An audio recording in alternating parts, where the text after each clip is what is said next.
Investigación de la Facultad de Diseño y Comunicación de la Universidad de Palermo.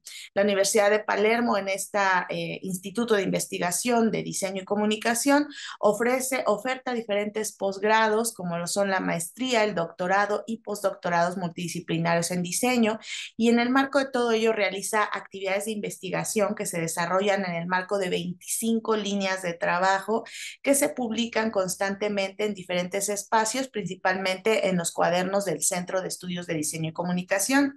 Asimismo, realiza actividades de difusión y de proyección, como este congreso, la Red de Investigadores del Diseño y otras actividades de extensión de la investigación en el campo del diseño. En este sentido, el Congreso desde hace 15 años se ha consolidado como un espacio de difusión y de proyección y tiene justamente la finalidad de compartir experiencias, planificar acciones conjuntas, planear temáticas relevantes y concretar proyectos académicos de las diferentes instituciones participantes en distintos puntos de Latinoamérica. Todo ello busca enriquecer la formación de los diseñadores para impactar favorablemente en el ejercicio profesional, en la investigación en diseño y en este congreso, en este ámbito, en la docencia en diseño y comunicación. Así que damos inicio a esta jornada, a esta comisión de enseñanza-aprendizaje y voy a, si ya estamos listos, pues iniciar con la primera presentación, que está a cargo de Analía del Valle Barrienuevo, del gobierno de la provincia de Tucumán, Argentina. Ella va a presentar el tema, el diseño de la evaluación formativa de EVA, es decir, entornos virtuales de aprendizaje, para la formación de ingenieros en sistemas de información. Por favor, Analía, si puedes hacernos favor de tomar uso del escenario, ya puedes compartir pantalla. Te escuchamos atentamente los 10 minutos y bueno, disculpa, te interrumpiré si es que se excede el tiempo. Gracias, Bien, Analia. Yo mantengo mi cámara apagada para darte totalmente escenario. muchas gracias. Bien, ahí comparto. Bueno, comenzamos entonces. Eh, este trabajo se denomina la evaluación formativa en la formación de ingenieros en sistemas de información en la UTN-FRT. Como decíamos, vamos a hacer hincapié en lo que es el uso de los entornos virtuales para facilitar el proceso de evaluación formativa. Esta experiencia pedagógica se da en la carrera de Ingeniería en Sistemas de Información, en una cátedra de quinto año, denominada Administración Gerencial, y el objetivo de esta experiencia es indagar sobre cómo la formación de competencias y la evaluación formativa se pueden integrar, ¿no?, adecuadamente. Ya vamos a ver este ejemplo. Diseñar instrumentos de evaluación en los entornos virtuales de aprendizaje, cómo esta herramienta nos facilita el proceso de evaluación y nos acompaña, y principalmente compartir la práctica docente, contribuir con la importancia de la evaluación formativa y la evaluación por competencias, ¿no? Cómo favorece el desarrollo de esas competencias profesionales. El enfoque por competencias, en el 2018 se, se publica el libro rojo, que el libro rojo es un libro que define los estándares de formación basada en competencias para las carreras de ingeniería, ¿no? En ese libro se indica para cada una de las profesiones de ingeniería cuestiones que tienen que ver con las competencias. Estas competencias, que el desarrollo de las competencias abarcan cuestiones que tienen que ver con el conocimiento, con las habilidades propias de su profesión, con los criterios y las actitudes, ¿no? Hay competencias, ya vamos a ver que hay competencias específicas, transversales de la propia formación y lo que tiene que ver con el alcance del título. La evaluación formativa, en la evaluación formativa nosotros nos enfocamos en el proceso, ¿no?, en el proceso de aprendizaje. Y uno de los objetivos principales es justamente brindar esa retroalimentación al estudiante para que puedan mejorar sus desempeños y lograr un aprendizaje efectivo.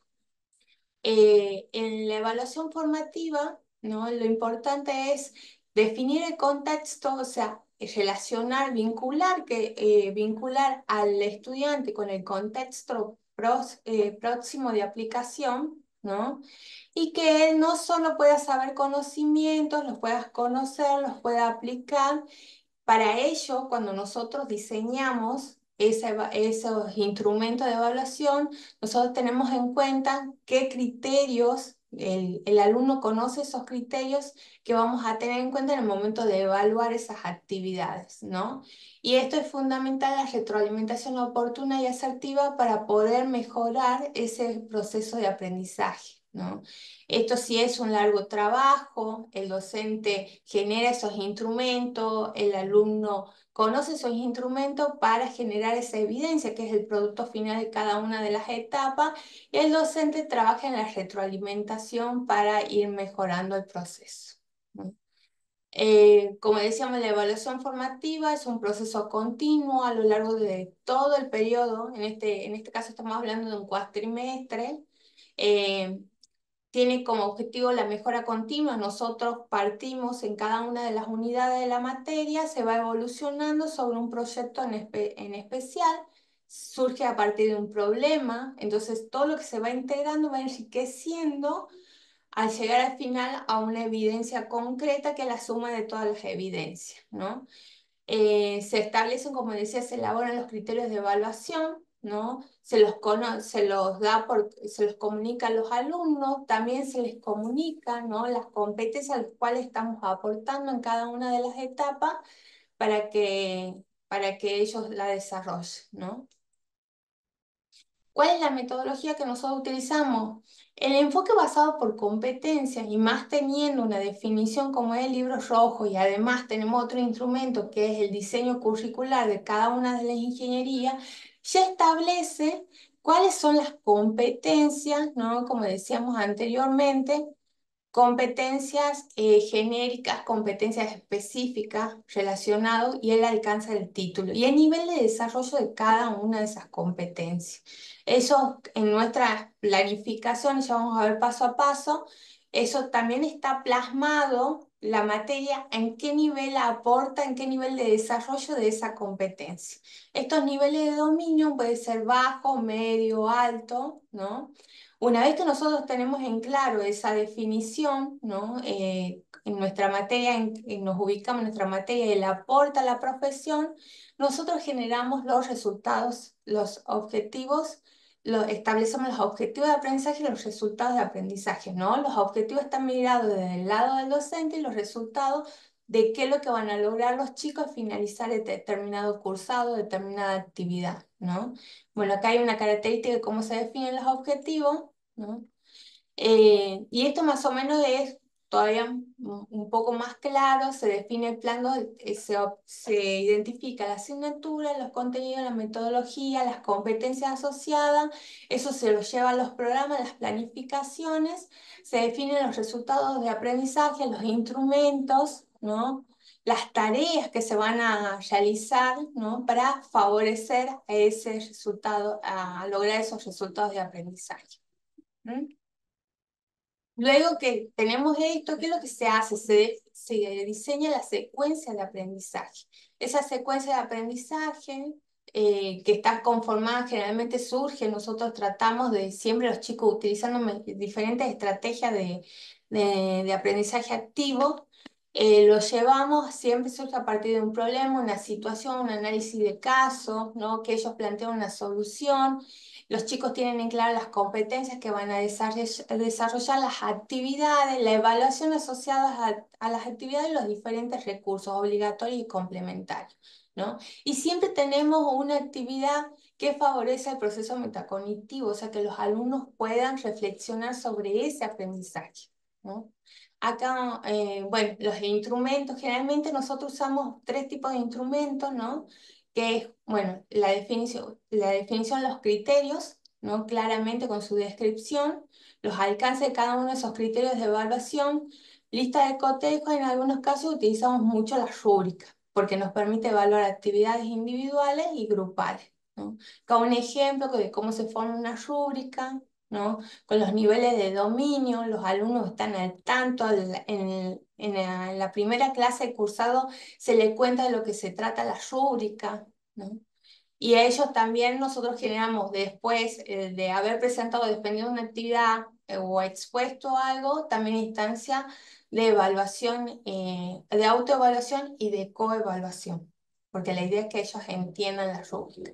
Y acá vemos la integración con el aula virtual, ¿no? La importancia de que el aula virtual acompañe este proceso de evaluación. ¿Cómo lo va a hacer? Bueno, teniendo en cuenta esto, declarando la actividad, el nombre de la actividad, los objetivos de esa actividad, ¿no?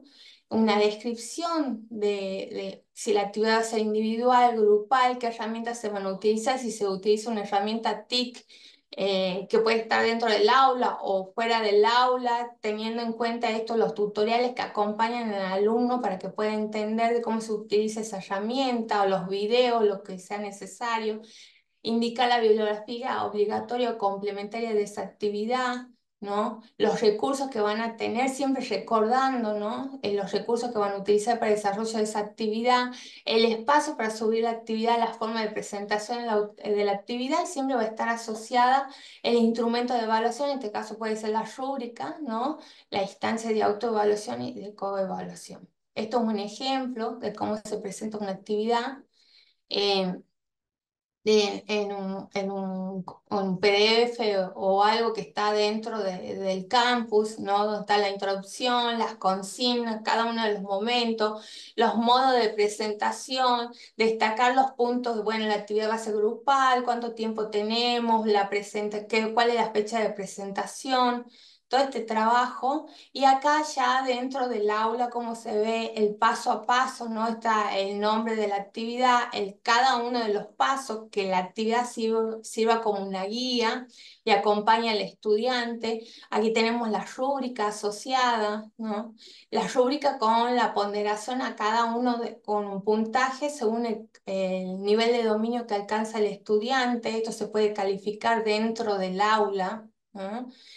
Y bueno, estas cuestiones de tenerlo dentro del aula, integrado al aula, pues hablamos en el caso de la rúbrica, nos facilita la retroalimentación, porque si bien nosotros podemos seleccionar dentro del aula cada uno de los niveles y como están asociados a un puntaje, se puede ponderar, o sea, se pondera y a partir de eso se obtiene un puntaje. También se acompaña esta evaluación de esa actividad con el comentario docente de los aspectos más destacados y los aspectos a mejorar, ¿no? Siempre esto desde un mensaje positivo que favorezca la mejora. Y siempre tenemos asociado, después de una unidad, el proceso de reflexión del alumno, ¿no? ¿Qué es lo que Analía, más le gustó? Sí, me disculpo, pero estamos ya sobre tiempo, por si gustas ir bien. cerrando, por favor. Sí, ya voy cerrando. Muchas Gracias. gracias. Bueno, más que nada esto, contarles que tenemos una actividad siempre asociada con la unidad, donde invitamos a los alumnos a justamente reflexionar sobre el proceso de aprendizaje, qué aspectos les gustó, si comprendieron, qué obstáculos encontraron en la actividad, que eso nos permite mejorar, ¿no? Bueno, esto facilita en sí el monitoreo continuo del seguimiento y el proceso, porque esto es un proceso que cada actividad suma el proceso final y completa el proceso de aprendizaje dentro de la materia, donde es importante la comunicación, el rol del docente, ¿no? Variar entre actividades individuales y colectivas para validar ese proceso de aprendizaje de cada uno de los alumnos. Bueno, los resultados tienen que ver con nosotros hacemos encuestas al finalizar el cursado, donde los alumnos valoran los niveles más altos, tienen que ver con la metodología de enseñanza, con la metodología de evaluación, porque ellos conocen cómo lo estamos evaluando, ¿no?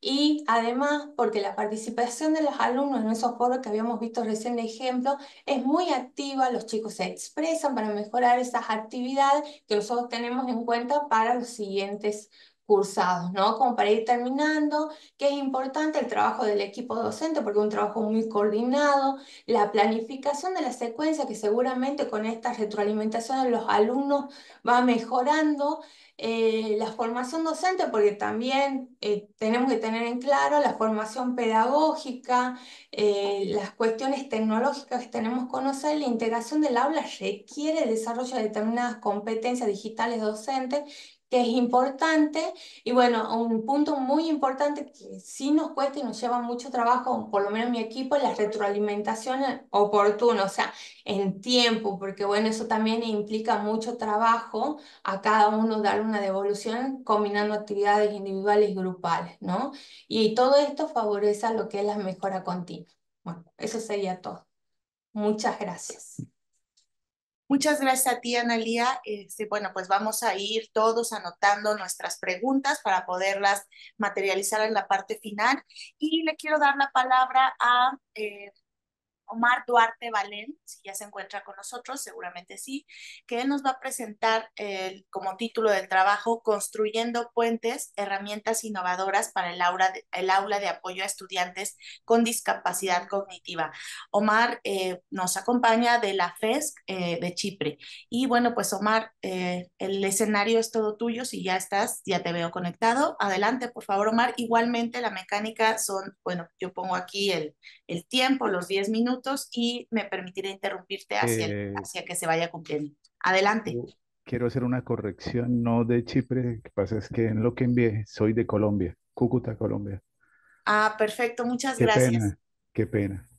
Esto, bueno, nosotros en esta vida o en este tiempo que estamos viviendo, se nos está presentando una serie de situaciones en la educación que es la presentación de estudiantes con ciertas discapacidades que presentan ciertas características, como son el retraso en el desarrollo físico y motor, dificultades en el lenguaje, en la comunicación, problemas de aprendizaje, dificultades con las habilidades sociales y emocionales y dificultades para adaptarse a cambios en su entorno.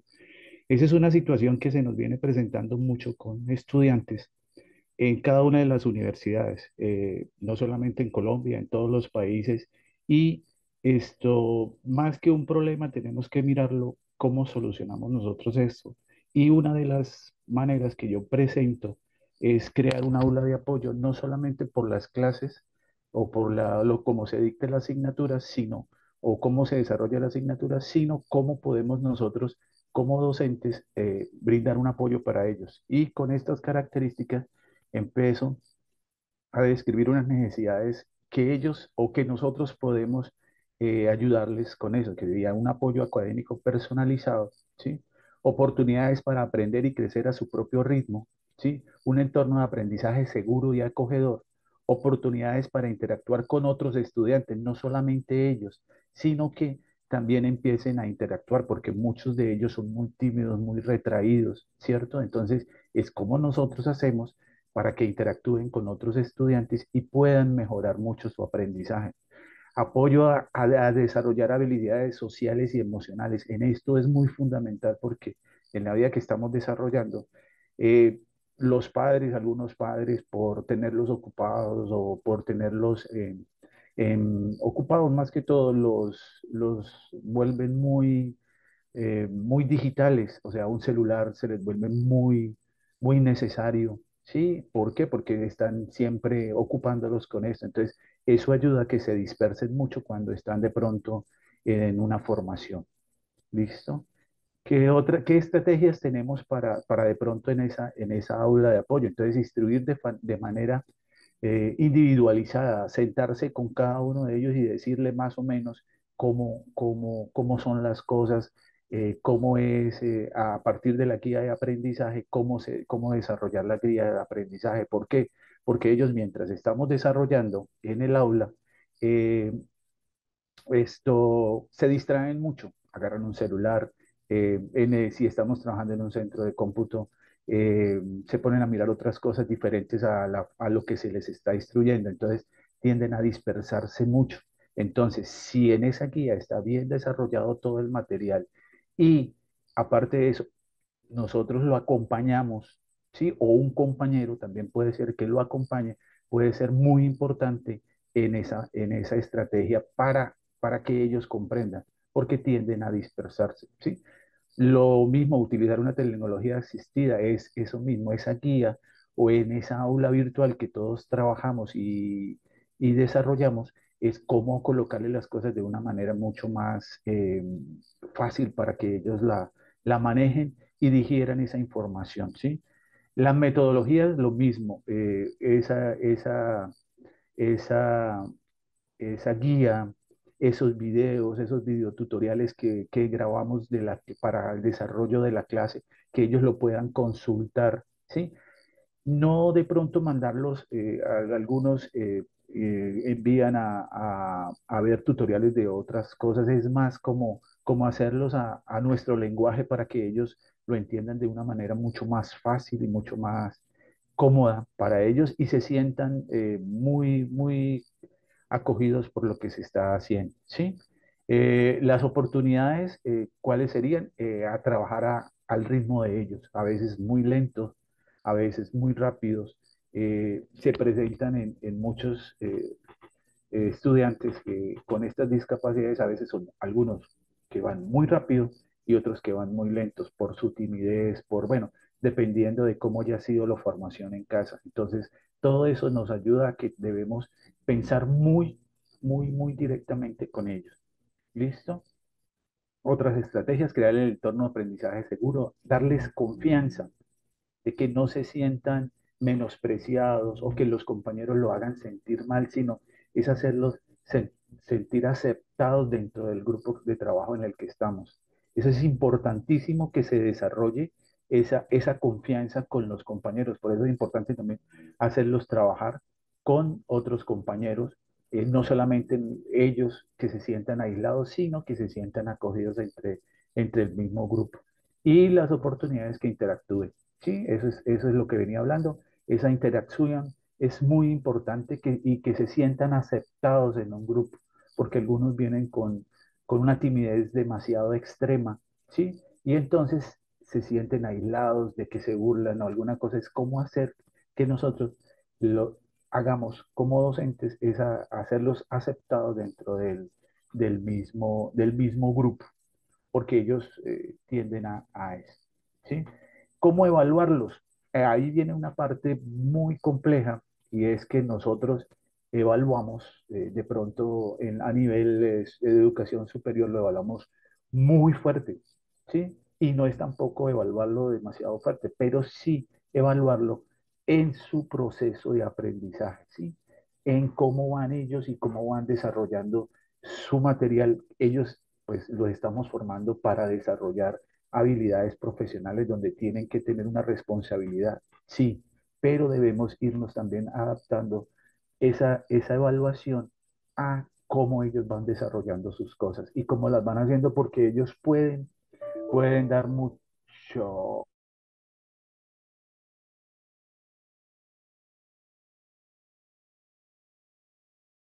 Creo que se desconectó nuestro ponente, Omar, aunque ya estaba también cercano hacia el cierre. Bueno, en las diapositivas que nos estaba presentando. Vamos a esperar si regresa y mientras tanto, como de verdad tenemos muchas participaciones, quisiera irle dando el uso de la palabra a María Lucila. Perdón, sí, María Lucila Fierro, de la Facultad de Arquitectura, Diseño y Urbanismo de la Universidad Nacional del Litoral, Argentina. ¿Es correcto? La UNL es la Universidad del Litoral. Bueno, ella va a presentar, ya nos dirá, ella va a presentar mi cuerpo, medidas, dimensiones y escalas. Adelante, María Lucila, si ya estás en la sala, por favor, haz uso del espacio virtual para, si vas a proyectar algunas diapositivas, pues ir haciendo esta tarea. Elisa creo que no se encuentra, No. Lucila. Perfecto. Bueno, entonces, y ya lo vi conectado, muchísimas gracias, Alejandra. Impresiones e identidades, extensión y educación experiencial en el barrio, de Rodrigo Golzac, él también de la Facultad de Arquitectura, Diseño y Urbanismo de la UNL, Argentina, nos va a presentar este trabajo y bueno, a él sí lo vi ya conectado aquí con nosotros. Adelante, Rodrigo, bienvenido. Muchísimas gracias por tu puntualidad y aquí acompañarnos. Empiezo a correr el tiempo para que podamos escucharte. Adelante. Bien, bueno, muchas gracias. Primero decir, presentarnos, somos de la Universidad Nacional del Litoral, estamos en la carrera de la licenciatura en Diseño de la Comunicación Visual y los colegas que hoy están conmigo, que son parte de un grupo mucho más numeroso, es Mercedes Nicolini, que es la titular de tecnología, de taller de diseño, 1 y 2, Flavio Gerratana, que es un docente de tecnología, y yo, Bolsac Rodrigo, que soy docente de tecnología 1 y 2 también. Bueno, primero explicarles un poquito cómo fue el proceso. Este proyecto es un proyecto experiencial de educación de extensión, que lo que busca es generar una experiencia para los docentes y obviamente destinada a los estudiantes a generar una relación holística con alguna problemática social en un contexto definido. Lo que buscaba este proyecto es vincular un espacio urbano de la provincia de Santa Fe, de la capital, que se llama La Vuelta del Paraguayo. La institución es una escuela EMPA, secundaria nocturna, con la universidad, para generar un vínculo entre las dos entidades, ¿no?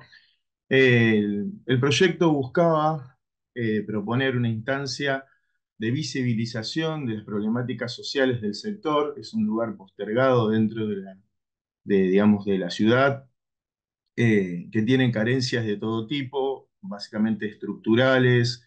Es un lugar donde tiene muchas carencias y la población del sector se vincula con el trabajo de manera espontánea y básicamente con problemáticas de inserción. Entonces, lo que se buscó es generar un vínculo entre la universidad y la escuela EMPA para poder generar una visibilización de estas problemáticas. Para ello, generamos un proyecto, que es este que estamos mencionando, vinculando lo que es la Cátedra de Tecnología 1 y Taller 2 de la licenciatura en diseño, para poder proponerle un proyecto integral a los estudiantes para que ellos puedan acceder a estas problemáticas sociales y poder generar una solución en esta visibilización. Si vemos ahora la pestaña, la imagen, vemos cómo la proximidad que existe entre las dos instituciones. Básicamente es muy poco el trayecto que existe entre las dos, pero en cuestiones de inserción en la universidad, por ejemplo, la gente del EMPA tiene muy poca inserción en la universidad, casi nula. Entonces, la búsqueda es proponerle un puente entre la universidad y la institución para que ellos vean otro mundo, y obviamente también a los estudiantes de la universidad proponerle el desafío de trabajar con un comitente y una problemática social existente para poder dar respuestas a estas problemáticas. Entonces se generó un proyecto donde se vincularon los estudiantes del EMPA y la universidad a partir de diferentes interacciones. Obviamente, la escuela EMPA tiene una población que tiene una característica específica, digamos, es una población de mujeres eh, de una edad bastante más avanzada, que no han podido terminar sus recorridos escolares. Entonces, el EMPA tiene una situación mucho más de contención, de trabajo de derechos y también de género, ¿no? Un perfil de género. Entonces, a partir de estas interacciones, los estudiantes fueron conociendo la problemática del lugar. Hubo charlas con la directora de la institución y obviamente los estudiantes empezaron a tomar conocimiento de este espacio cuando fuimos a visitar a la escuela EMPA en una acción conjunta. Visibilizamos el lugar, hicimos una interacción entre los estudiantes y a partir de eso se empezó a generar un proyecto que se trabajó con las dos cátedras, ¿no? Desde un punto de vista de taller, se fue generando todo lo que era el proceso de la generación de afiches para visibilizar la identidad del lugar, y a partir de tecnología generar un sistema de impresión para que ellos puedan, los estudiantes y obviamente los alumnos de LEMPA, puedan reproducir estos afiches para poder hacer una visibilización. Bueno, ahora le doy el pase a Mercedes a ver si ella puede trabajar con nosotros. Bien, ¿me escuchan? Bueno, contarles que desde el taller, los talleres de diseños en la facultad son masivos, digamos, nosotros estamos hablando de un grupo de estudiantes de 200 estudiantes, más como hay varios talleres, en este caso hay 2, se suma que tecnología tenía 250 estudiantes aproximadamente, por lo cual estamos hablando de salir del taller, romper las paredes del espacio taller, ese espacio que todos conocemos que en las disciplinas proyectuales es el espacio donde se integra la teoría y la práctica, pero donde se integra la teoría y la práctica también es necesario romper e innovar y como nosotros consideramos que el diseñador es un operador cultural, este proyecto venía perfecto para un nivel 2 en el cual los ponemos, no solo trabajamos las herramientas técnicas, sino trabajamos también pensar al taller desde este lugar, ¿no? Entonces los estudiantes naturalmente tienen el proyecto afiche y luego un desplegable, bueno, entonces decidimos trabajar paralelamente, generar un afiche que tenía la problemática de trabajar un afiche 60 por 40, 4 tintas, y después trabajar un afiche en tamaño A3 para poder imprimirlo con menos tintas y ver cómo se iba a trabajar desde la serigrafía. El proyecto rompió realmente barreras, hizo un puente entre la universidad y el barrio y la problemática social. Digamos, logramos que los estudiantes entiendan esto de pensar que somos operadores culturales. Y las imágenes que están viendo son las distintas muestras que fuimos haciendo luego de avanzar en el proyecto, ¿no? Cuando termina el cuatrimestre, hacemos muestras conjuntas donde los estudiantes están muy felices de haber logrado algo que se produjo, lo imprimieron, lo hicieron, lo tocaron, lo vieron en una pared, lo vieron expuesto, se lo mostraron a otras personas y esas otras personas se lo llevaron. Entonces me parece que no solo aprendieron lo disciplinar, sino empezaron a pensar en la sociedad. Y ahora sí vamos a pasarle la voz a Flavio, que es otro de los docentes. Bueno, ahora ya para más que nada ir cerrando, recuperar esta idea, digamos, que es parte de las bases de ambas cátedras, digamos, de taller de diseño y de tecnología. Pensar de que el proceso de construcción de conocimiento debe ser, digamos, debe ser a partir de la base de la construcción social y democrática, ¿no? Ahora les vamos a ir mostrando algunas imágenes, digamos, que recuperan algunos de los valores trabajados y resumidos en una instancia final, que fue una exposición y instancia de impresión a partir de estos prototipos dispositivos que eran de serigrafía, en el cual, digamos, el diálogo y el respeto mutuo entre los participantes fue presente. Además, digamos, la empatía y la responsabilidad de los estudiantes universitarios comentando e instruyendo, digamos, de forma clara y simple, digamos, cómo funcionaban estos prototipos, cómo fueron pensando. eh, Parte de la identidad de la identidad visual que ellos estuvieron trabajando y generando para el EMPA. Luego también, obviamente, explicando no solamente el funcionamiento, sino dando lugar a que los propios actores sociales, digamos, del EMPA, los mismos estudiantes del EMPA puedan trabajar con estos prototipos y dispositivos a partir, digamos, de estas identidades visuales que fueron generando nuestros estudiantes, ¿no?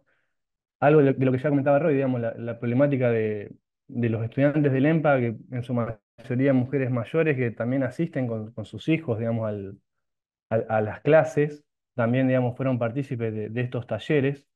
Y luego también, digamos, entender el resultado o el impacto que ha generado esta instancia, digamos, en palabras de la directora Evelina Aulleró, la directora del EMPA, digamos, mencionando de que previo a esta instancia de participación, los estudiantes del EMPA veían a la universidad como algo distante y ajenos a ello, digamos, pero a partir de esta experiencia de intercambio, eh, se nutrieron y pudieron comprender, digamos, que el desarrollo de la universidad es personal y que el espacio, digamos, es sumamente heterogéneo y plural, en el cual el recorrido personal, digamos, depende de cada uno y obviamente del acompañamiento de sus pares.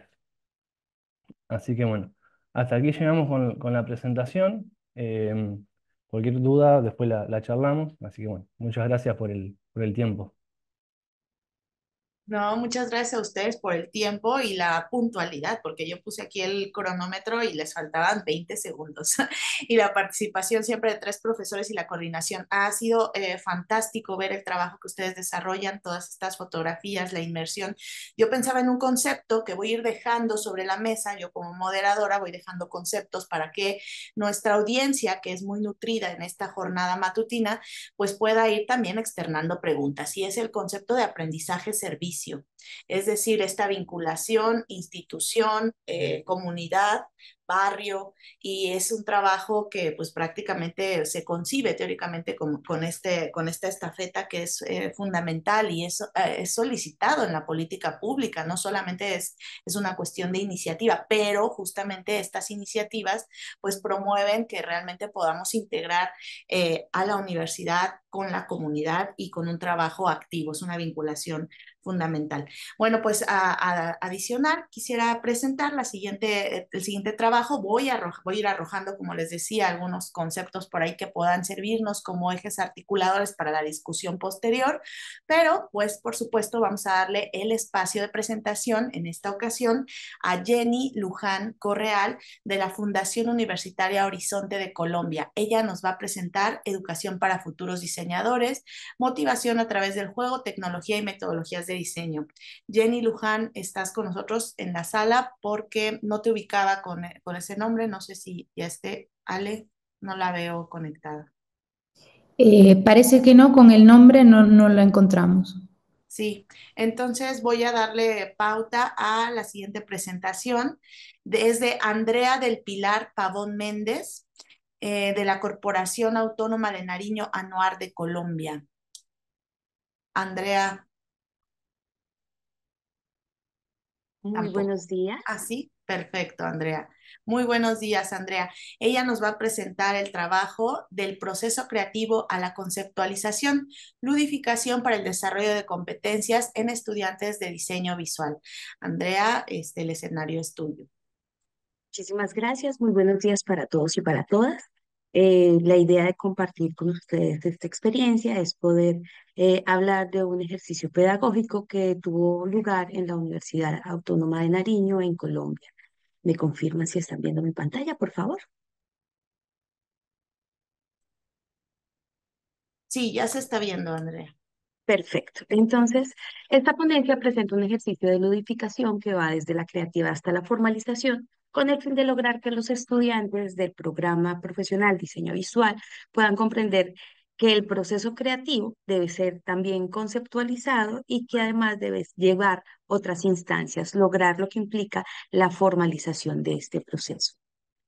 Lo que hemos identificado es que los estudiantes, incluso dado por los temas de comunicación, por los temas de el mismo diseño, son muy hábiles en el uso de tecnologías de información. Sin embargo, cuando tienen que enfrentarse a espacios colectivos, a espacios de socialización, empiezan a tener problemas y dificultades a la hora de comunicarse. Son muy buenos en redes sociales, generando contenidos digitales, pero en espacios no digitales, no virtuales, empiezan a tener dificultades.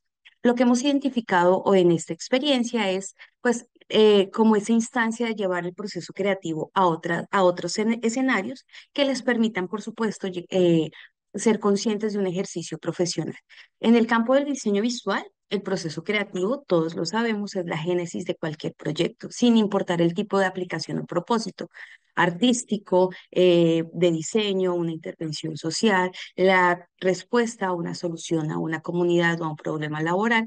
Sin embargo, más allá del proceso creativo, este debe formalizarse y allí es donde los estudiantes empiezan a tener un poco de dificultad.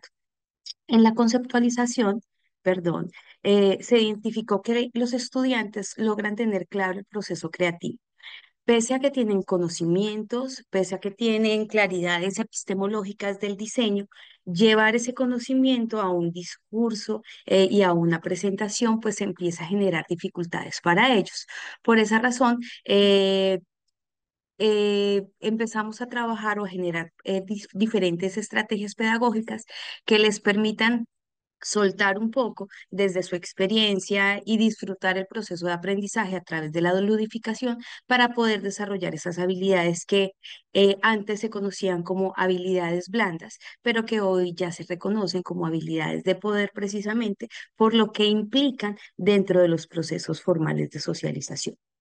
La formalización termina siendo entonces el sentido pragmático del proceso creativo. Los estudiantes han venido aprendiendo, como ya lo mencioné, han desarrollado habilidades fuertes, son buenos en ilustración, tienen muy buenas competencias en manejos de software, pero nos quedamos como en esta instancia y necesitamos que avancen un poco más hacia otra esfera.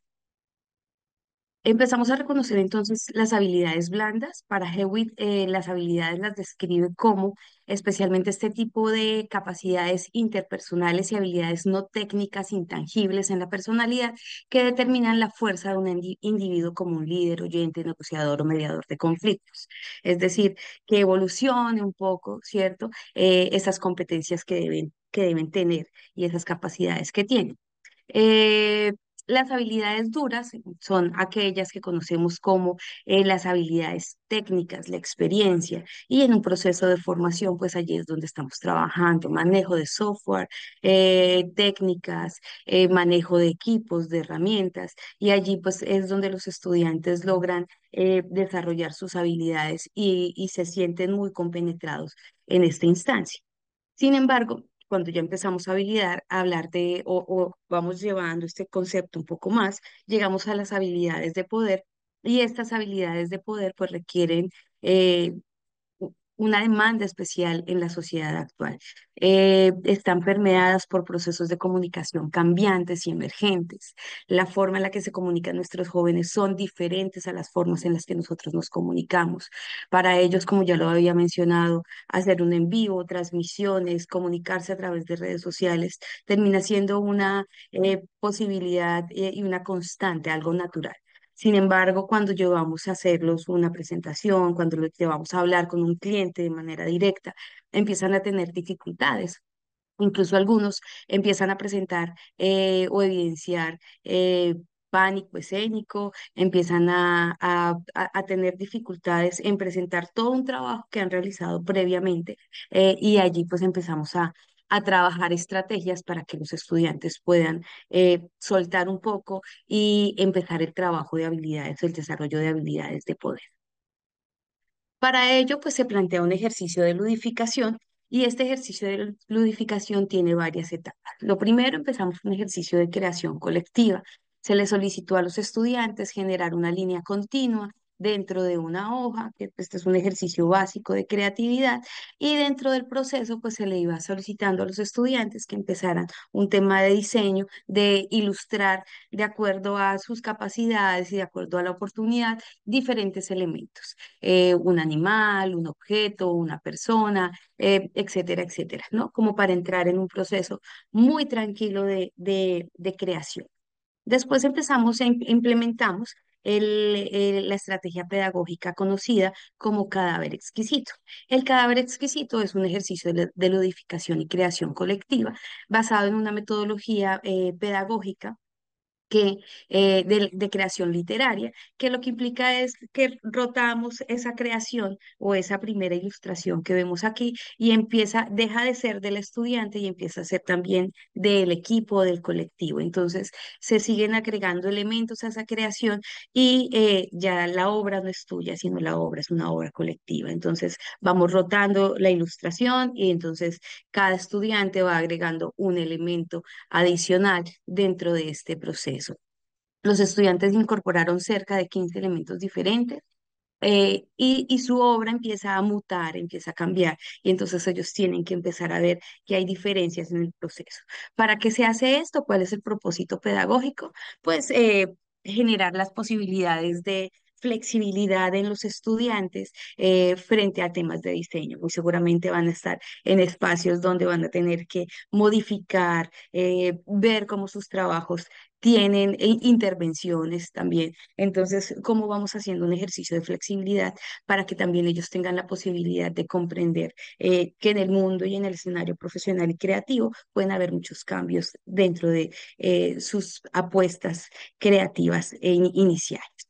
Y finalmente empezamos un proceso de formalización. Tenemos esta obra, ahora, ¿cómo formalizamos? ¿Cuál es el concepto creativo que se esconde dentro de lo que se ha hecho? ¿Cuál es el concepto que puede dar respuesta a la necesidad de un problema? ¿O cuál es esa eh, eso que esconde o ese plus que tiene el trabajo que se está haciendo. El diseño entonces vuelve a manos del estudiante que inició la obra y quien tiene en su poder una nueva composición. En las experiencias de creaciones compartidas, Escolar, Martínez y Sánchez definen el cadáver exquisito como una posibilidad específica de vinculación y de creación colectiva que termina siendo muy poderosa. Continuamos entonces con un proceso de conceptualización. En la conceptualización les pedimos a los estudiantes, bueno, ya tienes la obra, resultado no solamente de tu creación inicial, sino del trabajo colectivo, y entonces les solicitamos a los estudiantes que empiecen a conceptualizar esa obra que tienen en sus manos. ¿Cuáles son los elementos del diseño que pueden identificar? ¿Cuáles son esos elementos epistemológicos que ven allí? ¿Cuáles son cómo puede él presentar de manera profesional una obra que tiene en sus manos y que inicialmente era suya, pero que ahora pues puede no reconocer lo que pasó en esa obra dentro del proceso? El propósito de este punto inicial es que los estudiantes identifiquen los elementos del diseño también para poder conectarse con la obra, estudiar la nueva creación y apropiarse de ella. Se hace un ejercicio de creación y entonces a partir de esta obra los estudiantes tienen que crear y escribir una historia. Eh, y aquí empezamos a ver también un derroche de creatividad en los estudiantes que empiezan este ejercicio y este propósito o a cumplir con con este siguiente paso dentro del proceso creativo de ludificación y es darse la oportunidad de crear. Y cuando están creando y cuando están escribiendo una historia a partir de la obra con la cual cuentan, pues también están fortaleciendo el proceso de conceptualización. Es decir, están dándole elementos para que puedan tener una idea y un propósito. Finaliza la obra y tienen que darle un título al trabajo total, ¿no? Tienen que titular la obra, la historia, ¿no? Y generar un concepto específico de todo lo que está allí en este momento. Y finalmente, la formalización. Entonces, se lleva a los estudiantes a presentar de manera formal qué fue lo que sucedió, cuál es el título de la obra, cuál es la obra, cuáles son los elementos del diseño, elementos dados en, por supuesto, conceptos y teorías del diseño, de acuerdo pues a lo que han venido estudiando durante la carrera, para que también tengan ese proceso de apropiación. Y entonces no hablemos de un diseño bonito, sino pues de un diseño dado en... eh, o descrito de manera formal de acuerdo a las necesidades y a la propuesta que cada estudiante tiene. Estimada Andrea, estamos en el tiempo, pero la verdad es que está Ujú. súper interesante lo que nos estás planteando. Si pudieses ir cerrando hacia las Claro que conclusiones, sí. por favor.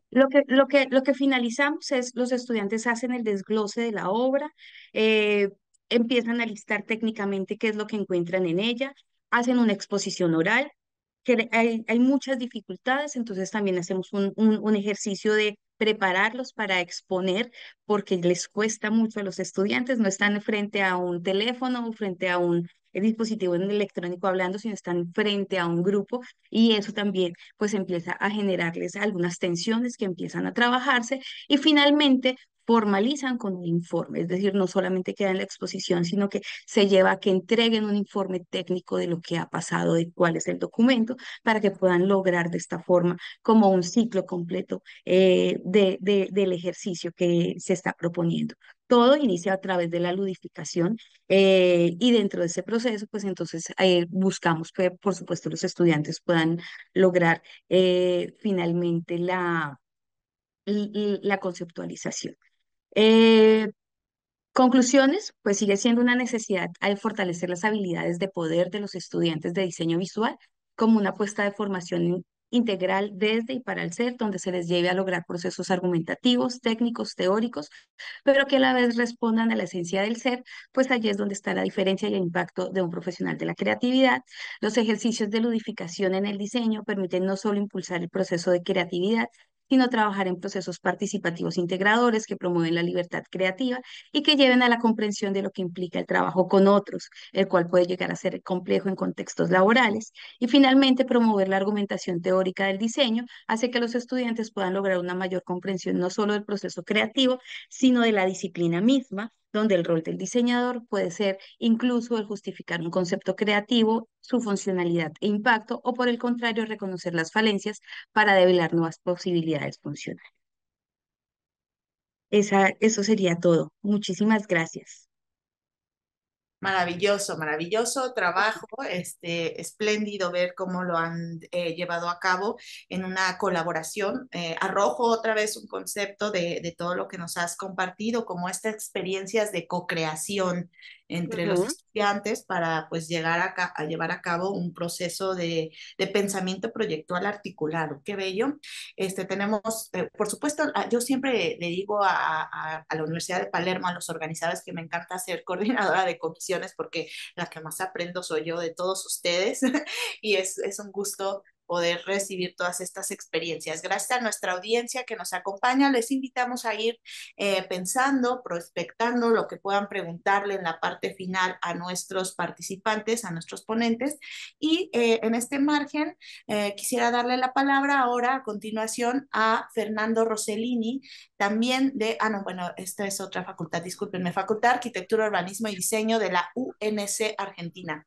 Tendrán que decirme qué es la UNC para que tengamos todos la contextualización desde diferentes opciones. Y gracias, Fernando. Y él nos va a presentar evaluación Hola, formativa, entregas en las cátedras troncales de diseño industrial. Adelante, Fernando, y ya nos contextualizas de la UNC, por favor. hola, ¿qué tal? ¿Se me escucha bien? Sí, se escucha bien, se escucha bien. Estoy compartiendo pantalla también, no sé si... Correcto. Bien. Bueno, yo soy de la Universidad Nacional de Córdoba, es como la UNL que está en Santa Fe, nosotros estamos en la ciudad de Córdoba, es una universidad nacional. También para contextualizar, estoy en la Facultad de Arquitectura, Urbanismo y Diseño, en la carrera de Diseño Industrial. Y este gráfico es para mostrar un poco la currícula, la malla curricular que tenemos en la carrera y el proyecto de investigación que hemos presentado con mi equipo para desarrollar durante este año y el año que viene. Está recién comenzando ese proyecto. Son las evaluaciones sumativas de las cátedras troncales de la carrera de diseño industrial. Las cátedras troncales son las que están en magenta. Abajo vamos a investigar sobre el penúltimo año, que es el nivel 4, y cómo las evaluaciones sumativas impactan en los aprendizajes de los estudiantes, ¿sí? Nosotros nos basamos para desarrollar este proyecto de investigación en lo que son el proceso de enseñanza y aprendizaje dentro de las carreras de diseño industrial, que tiene que ver con la simulación de la práctica profesional, y dentro de esa simulación de la práctica profesional, una actividad muy importante que son las evaluaciones. Pero, como recién decía una de las ponentes, el tema de las evaluaciones formativas y las evaluaciones sumativas, ¿no? O sea, distinguimos esos dos conceptos. Las sumativas son las que se entienden, y acá están definidas por Díaz Barriga y Hernández Rojas, como las evaluaciones finales y de acreditación de un ciclo, de una etapa, que en las facus o en las facultades, las carreras en Argentina, tomado de las facultades de arquitectura sobre todo, las evaluaciones sumativas se dan en llamar entregas. Son denominadas de esa forma, y las evaluaciones formativas se denominan o se conocen como las correcciones que se dan dentro del taller de diseño, ¿no? Nosotros hacemos esa gran distinción. Y lo que pretendemos también es ver esa cultura evaluativa dentro de las carreras y contrastar estos dos tipos de evaluaciones. Si bien el título y la hipótesis se centran en las evaluaciones formativas, que son las entregas, nosotros nos interesa contrastarlas siempre con las evaluaciones formativas, que un poco también desarrollaban recién, son fundamentales porque son las que generan, se centran en el proceso y no tanto en el producto final, ¿no? Que en el caso de las carreras y las cátedras proyectuales, el producto sería lo que diseñan los y las estudiantes. Y es muy importante para nosotros enfocarnos también en el proceso y ver estas dinámicas y poder contrastarlas, ¿no? Bueno, la hipótesis de este trabajo que dice que en las cátedras troncales, el nivel 4 de la carrera de diseño industrial, lo que explicaba recién, las características y la centralidad de las evaluaciones sumativas produce aprendizajes significativos que repercuten en el desarrollo de las capacidades proyectuales de los estudiantes. Nosotros, si bien lo planteamos de manera positiva, como se recomienda por lo general plantear una hipótesis, nosotros no creemos poder verificar esta hipótesis porque creemos que las evaluaciones sumativas, que son las entregas, muchas veces no aportan el aprendizaje significativo y sí lo hacen las formativas, por más que parezca medio paradójico esto que estoy diciendo. Pero bueno, había que plantear una hipótesis y nos interesaba plantearla de manera positiva. Después, lógicamente, después de estos 2 años de diferentes procesos, que ahora voy a explicar un poquito, vamos a llegar a refutar o a confirmar esta hipótesis. El objetivo general, entonces, es identificar y describir si se generan aprendizajes significativos ligados a las capacidades proyectuales del estudiante mediante las evaluaciones sumativas realizadas en las cátedras troncales del nivel 4 de la carrera de diseño industrial, ¿no? Que lógicamente tiene la correlación con la hipótesis. Bueno, esto tiene que ver con cuestiones muy medulares con respecto a la enseñanza y aprendizaje, el aprendizaje significativo, que según los mismos autores que decía recién, es aquel que conduce a la creación de estructura de conocimiento mediante la relación sustantiva entre la nueva información y las ideas previas de los estudiantes, ¿no? Nosotros rescatamos mucho esto del aprendizaje significativo, que tiene que ver justamente de cómo eso se incorpora a la estructura cognitiva de los y las estudiantes, ¿no? O sea, cuestión que pasa o tiene mucho que ver con procesos de transformación de las ideas que se vienen trayendo. Y también trabajando desde los conocimientos previos. El aprendizaje significativo se basa mucho en el aprendizaje previo que traigan los y las estudiantes, ¿no?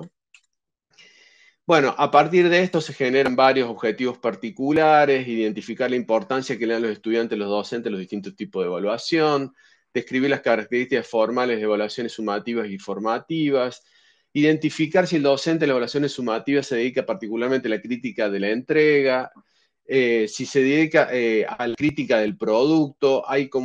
Nosotros entendemos que hay ciertos indicios, cuando hicimos la investigación previa para desarrollar esta investigación, de que hay como un enfoque muy fuerte por diferentes cuestiones en las evaluaciones sumativas, ¿no? En las entregas, y sobre todo en los productos que aparecen en las entregas, que son los materiales de evaluación en las entregas, paneles, maquetas, etcétera, y también en el resultado proyectual en sí, ¿no? Todo producto. Y creemos que se descuida en esas evaluaciones lo que es el proceso en sí.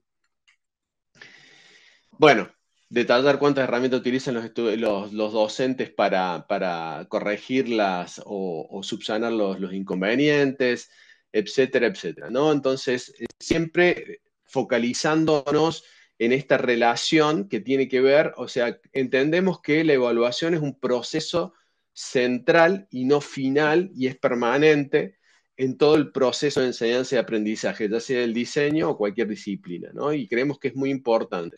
Entonces, es ver toda esa dinámica que muchas veces queda hasta invisibilizada, ¿no?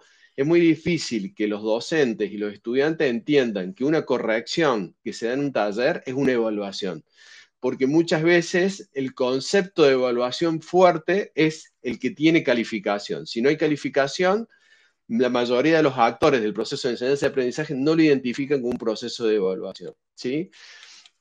Y hay una concepción mucho más amplia de lo que es la evaluación, que es la que vengo desarrollando, ¿sí? Bueno, para poder verificar la hipótesis y ir comprobando o ir cumpliendo con los objetivos que nos hemos planteado, hay diferentes materiales y métodos que ya están en proceso de evaluación, pero estamos en plena recogida de datos y todavía no hemos pasado, o este año lo que se espera es hacer toda la recogida de datos, que vamos a ver ahora un poquito, y después el año que viene empezar a procesar esa información para empezar a tener datos significativos, ¿no? Ya comenzamos a hacer el seguimiento de un taller. Hay 2 cátedras, ¿no? Que son 2 estructuras de docentes, ¿no? Turno mañana y turno tarde, y estamos investigando en las evaluaciones sumativas, estamos haciendo observación pasiva, de esos procesos de evaluación para como primera recogida de datos, que nos parece muy importante esta cuestión de poder observar los procesos, cómo se dan naturalmente dentro del taller. Yo soy titular de la cátedra B y también investigamos en la cátedra A, que es el turno mañana, ¿no? También vamos a realizar entrevistas y cuestionarios a los docentes y a los estudiantes para ver qué importancia le dan a las investigaciones o cuáles son las herramientas o todos sus pareceres con respecto a los objetivos que planteamos recién. También estamos recogiendo todos los materiales, porque para poder ver la evaluación es importante entender los contenidos, digamos, todo el plan que tiene esa cátedra, los contenidos, los objetivos, bueno, la bibliografía, las guías de trabajos prácticos y, por supuesto, si existen los criterios de evaluación, como también comentaban antes. En la facultad, a partir de la pandemia, se han usado o se siguen usando rúbricas y listas de cotejo, ¿no? Para realizar como instrumentos fuertes dentro de la carrera de diseño en Córdoba. Bueno, más observación pasiva, que va a ser una herramienta muy utilizada porque en realidad a partir de los cuestionarios dan una información muy limitada. Lo que nos parece que da mayor información son las entrevistas, y también lo que nos da mucha información de primera mano es la observación de las prácticas, ¿no? Porque una vez que las personas están habituadas de que vayan algunos docentes que no son de la cátedra a observar, el proceso se da muy naturalmente y uno no interfiere tanto. Toda observación modifica lo que está pasando, pero tiene un impacto menor, ¿no? Bien. Bueno, más entrevistas y que nos posibilita también dar esto que decíamos, ¿no? No confiamos tanto en los cuestionarios, pero sí en el poder charlar y observar. Sí. Me disculpo, Esther, si ¿Sí? podrías ir cerrando. Perfecto, gracias. Estamos en Bien, tiempo. sí, Gracias. ahí estoy cerrando.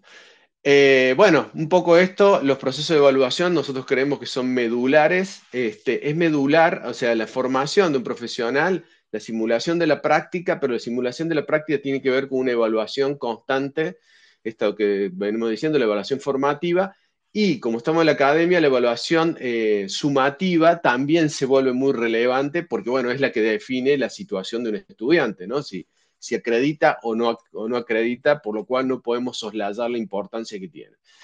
Y creemos que esta investigación tiene que ver, por esto que estaba diciendo recién, mucho impacto a futuro con respecto a las disciplinas proyectuales, porque el proceso de enseñanza y aprendizaje en diseño industrial es muy similar al que se da en otras disciplinas del diseño. ¿Sí? Bueno, muchas gracias.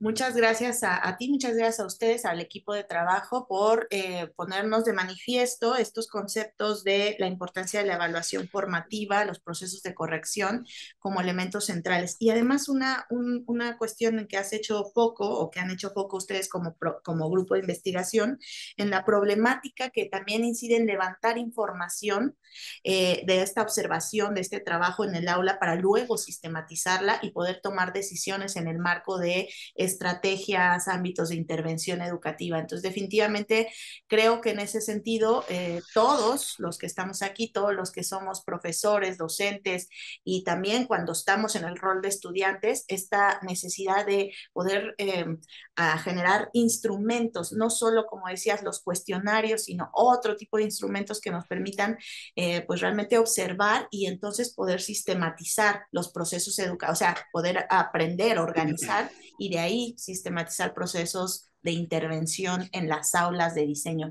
Creo que ese es uno de los grandes retos, un foco que de alguna manera se ha sentido en el tinte de las presentaciones que tenemos hasta el momento, y que, por cierto, en los casos que han presentado cada uno de ustedes, ha sido foco el levantar evidencias, sistematizar esas evidencias y reflexionar sobre ellas para incidir en la práctica educativa. Muchísimas gracias, Fernando, por tu tiempo, por el tiempo del grupo de investigación, y le voy a dar la palabra a Dominique Tetzner Ibovich y María de la Paz Faunés de la Universidad Diego Portales de Chile, que espero que se encuentren con nosotros también en la sala. Ellos presentarán sistema de evaluación en la práctica interdisciplinaria del diseño. Si se encuentran en la sala, por favor, hagan uso del escenario tecnológico.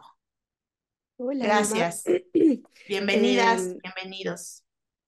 Gracias.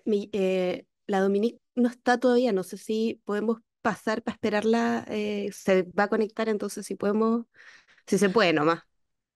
Si el siguiente ponente nos lo permite, que puedan empezar ellos y después le damos la palabra a ustedes, sin problema. Sería Jaime Andrés Vallejo Bejarano y Joana Lisbeth Martínez Martínez de la Universidad Antonio Nariño de Colombia. Se encontrarán con nosotros y que puedan estar listos para presentar el tema Educación y Diseño, Nuevas Jugadas. Los invito a que, si están, se manifiesten. Elisa, creo que no se encuentran en sala. Ok. O si no, pues si tú puedes empezar, María de la Paz, o la siguiente participación es de Mitzi Bielma y Sergio Donoso, también de Chile. Son, ¿cómo le decimos nosotros? Ay, se me fue el nombre que utilizamos, pero bueno, ellos son de la Universidad de Chile y traen con nosotros la presencia. Adelante, sí, Mitzi Bielma, perfecto. Ellos traen el tema Asociación Formada para la Disrupción Creativa e Inclusiva en el Aula. Por favor, Mitzi, si nos haces el uso del espacio, y luego le damos la palabra a las compañeras María de la Paz y Dominique.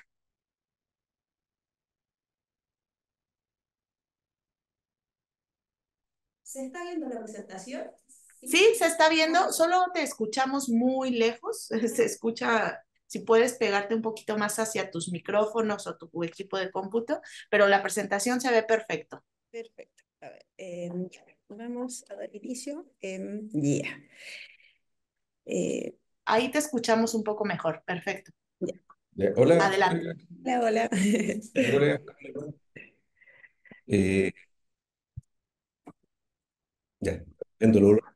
Bueno, nuestro trabajo trata acerca de, por favor, aunque no los dos en la misma oficina, está en el computador de acá y en el de acá, por ser banco.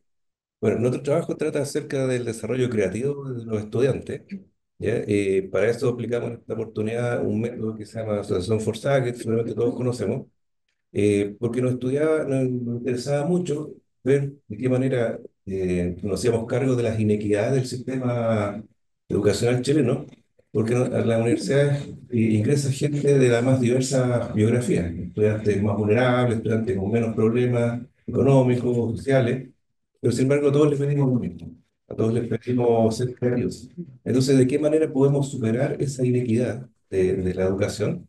Y a través de ciertas metodologías, ¿ya? Entonces tomamos dos grupos de estudiantes de cursos paralelos a los que le aplicamos el mismo método de asociación forzada, pensando que podríamos tener buenos resultados. ¿Ya? Bueno, ¿se acoplan? A ver, ¿tú tienes apagado tu micrófono? Ya. Entonces, nos dimos cuenta que la inequidad del sistema educacional chileno finalmente afecta la creatividad de los estudiantes, ¿ya? Y el capital cultural también afecta la capacidad creativa, o sea, la calidad de educación que han recibido. Siguiente.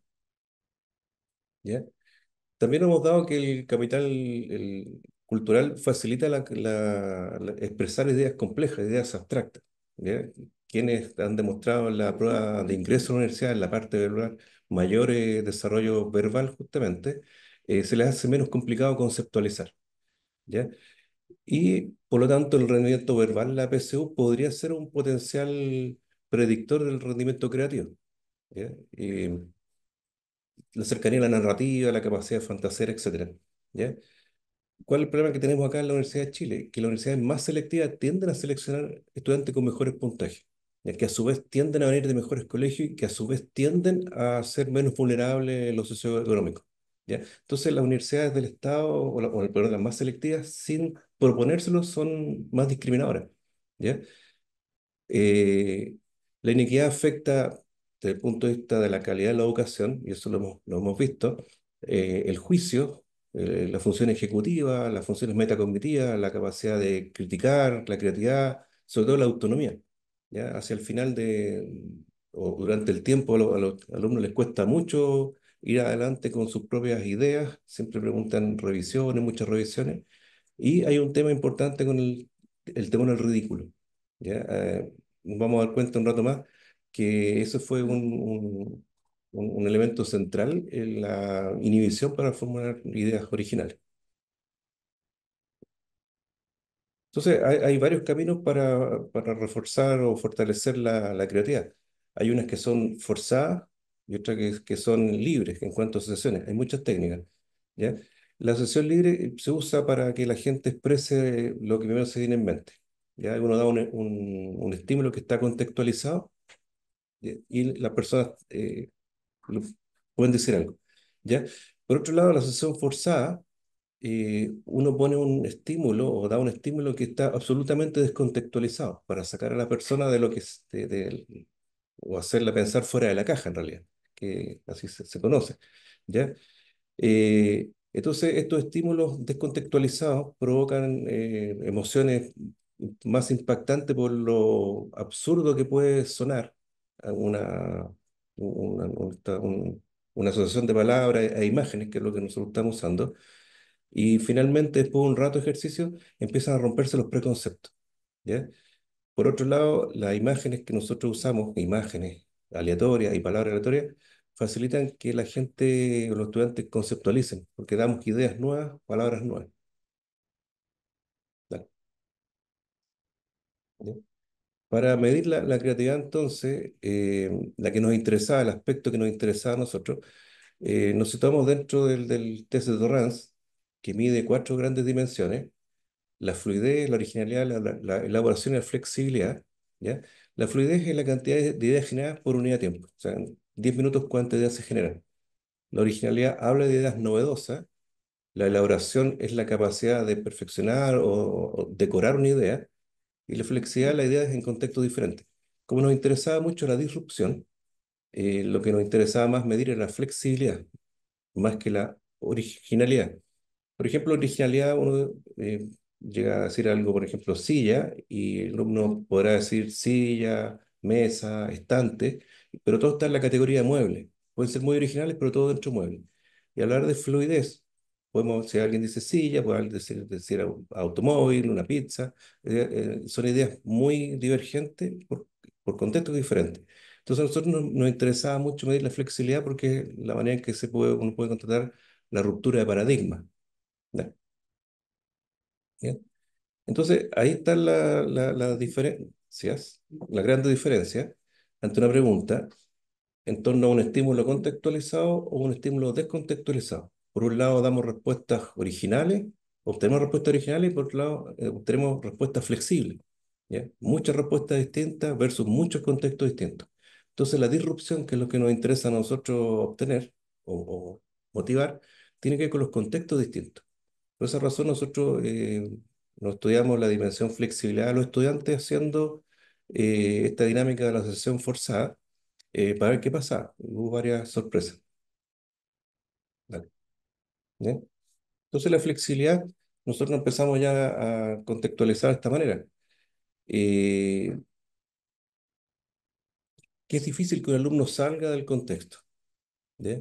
Eh, hay que forzarlo a salir del contexto y por eso se llama forzado, porque no es algo que a las personas se le ocurra directamente, sino que esta descontextualización que tiene que ver con el absurdo es provocada por imágenes y sonidos afectivos, ¿ya? Son sonidos dados por palabras que en su sonido alteran el significado de la palabra, y las imágenes también lo descontextualizan aún más porque son imágenes de categorías también muy distintas, ¿ya?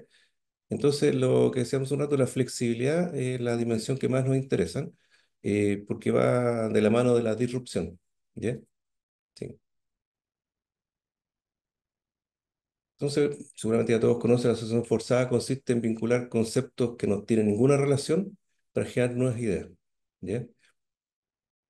Son trazables hasta el dadaísmo, ¿ya? Por eso a veces llegan un poco al absurdo, y ese absurdo es lo que a veces se confronta con la calidad de la educación.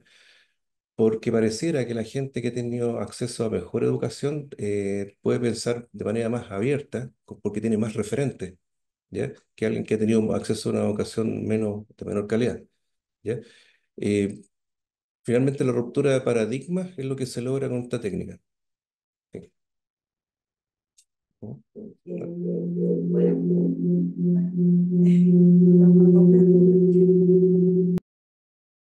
Sí, Mitzi, se duplica tu audio, gracias.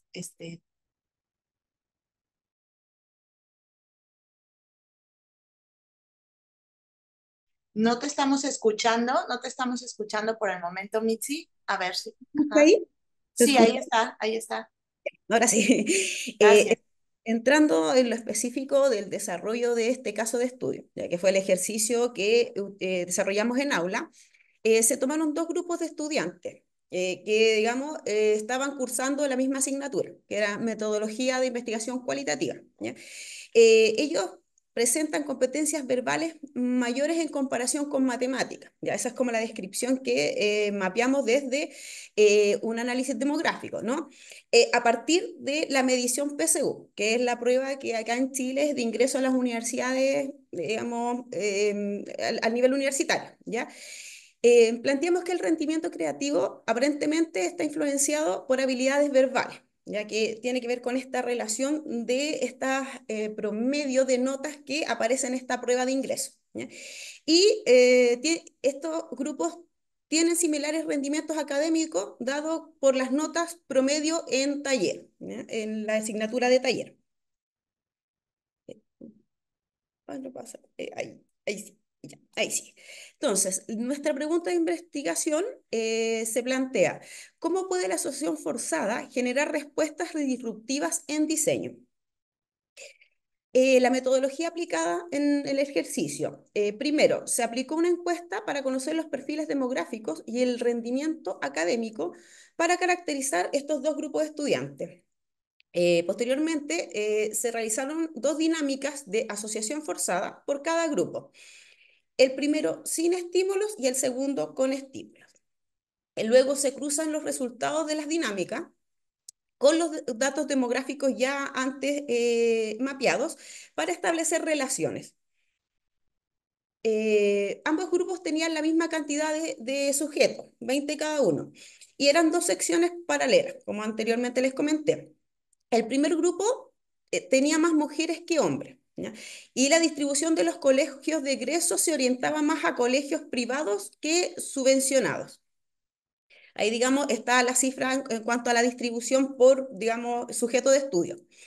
El grupo 2 era más homogéneo en la distribución entre hombres y mujeres, y los colegios de egreso también estaban distribuidos de manera más regular. Resultados. Se les hizo una pregunta, una problemática que para ellos era muy cercana, que tiene que ver con la infraestructura de la facultad. Ya estamos en remodelación, entonces para ellos el tema de la cafetería era un problema que, digamos, lo entendían bastante bien. La pregunta número 1 fue, ¿cómo debiera ser el ambiente adecuado para una carrera de diseño en torno a este ambiente de la cafetería? ¿Ya? Primero entonces se hace esta dinámica sin estímulo. Y el grupo 1 produjo más respuestas, pero menos categorías que el grupo 2. ¿Ya? Si ahí vemos, hay más cantidad digamos, de conceptos, ¿ya? Donde dice, ahí está, ahí está, ya. Mitzi, me disculpo por ser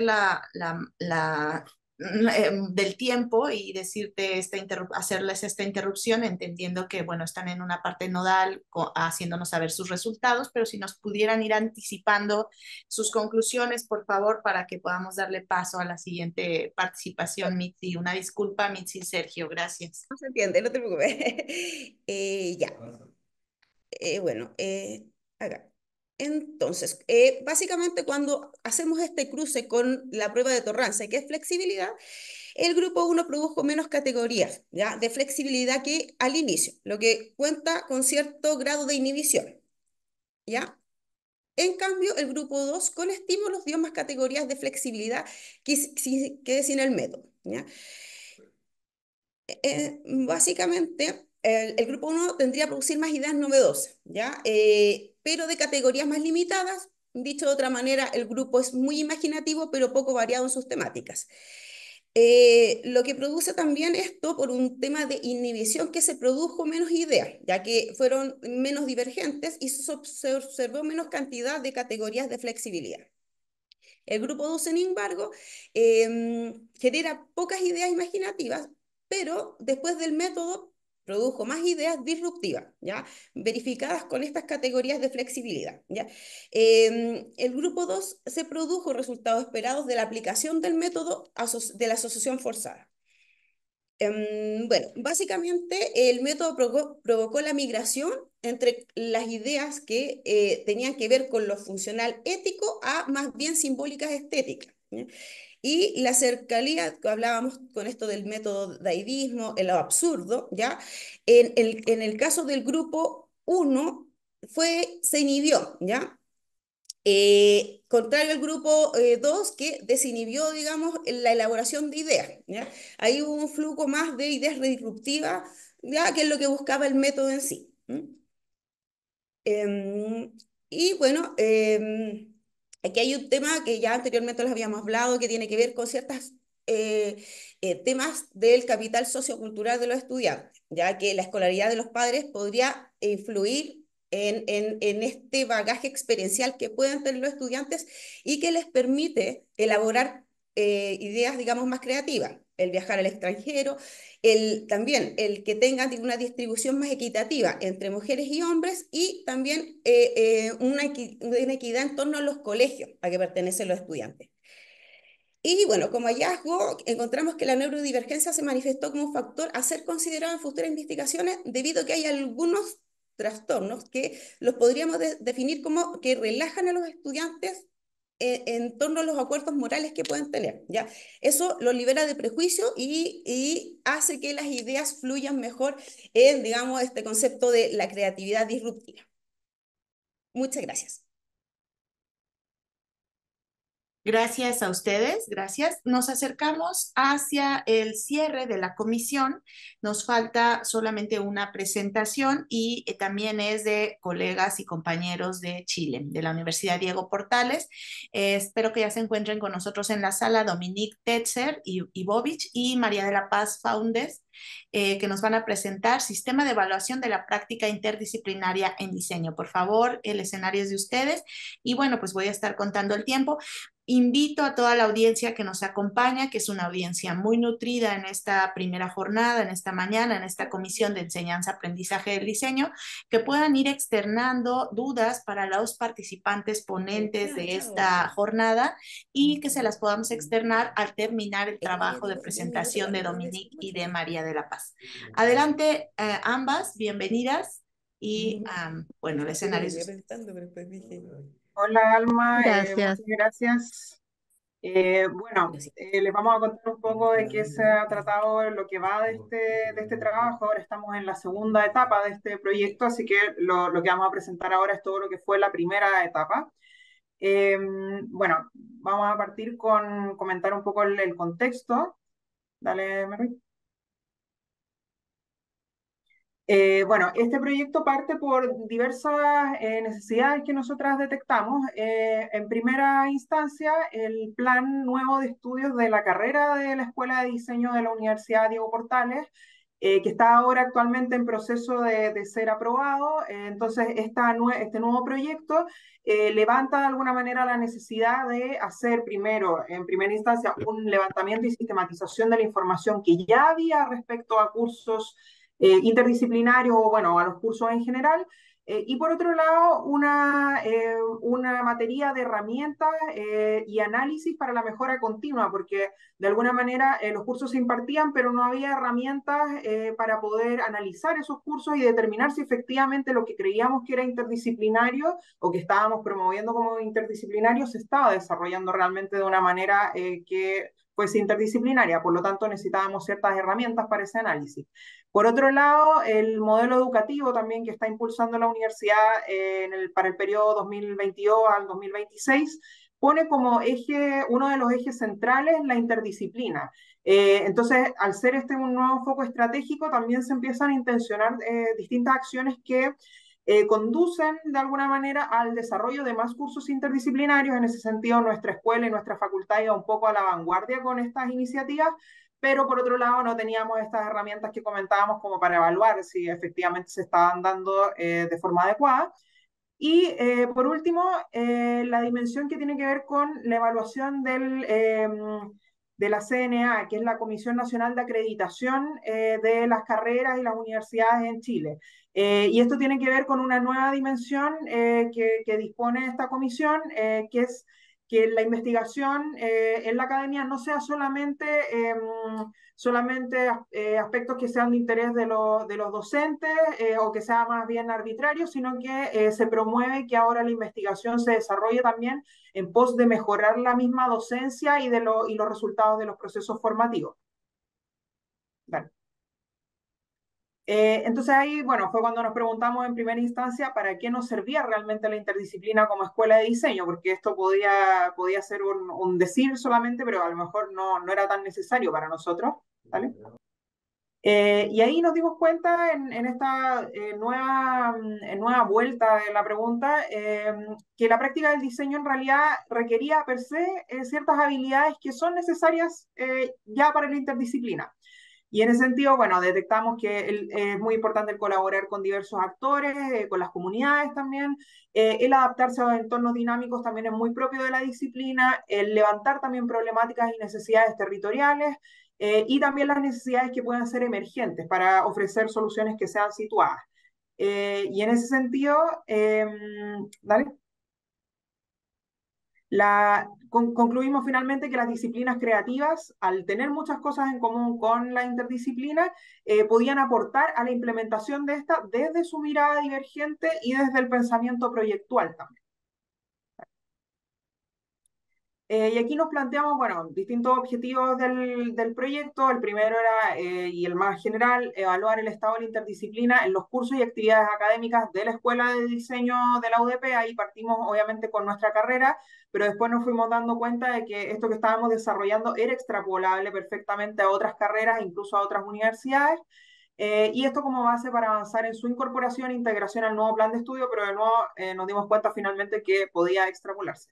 Dentro de los objetivos específicos, bueno, tenían que ver primero con estructurar esta estrategia primero de recopilación y sistematización de la información para poder detectar un poco el estado actual bibliográfico, digamos, de la interdisciplina. Por otro lado, formular estos indicadores que permitieran medir el estado de la interdisciplina en distintas dimensiones. Después, implementar este instrumento y hacer como las pruebas piloto, pruebas beta. Y finalmente, establecer un diagnóstico. Nosotros ya hicimos todos estos puntos y ahora estamos como en una nueva vuelta de revisión y una ampliación de este instrumento, que es como la etapa que estamos trabajando ahora. Dale.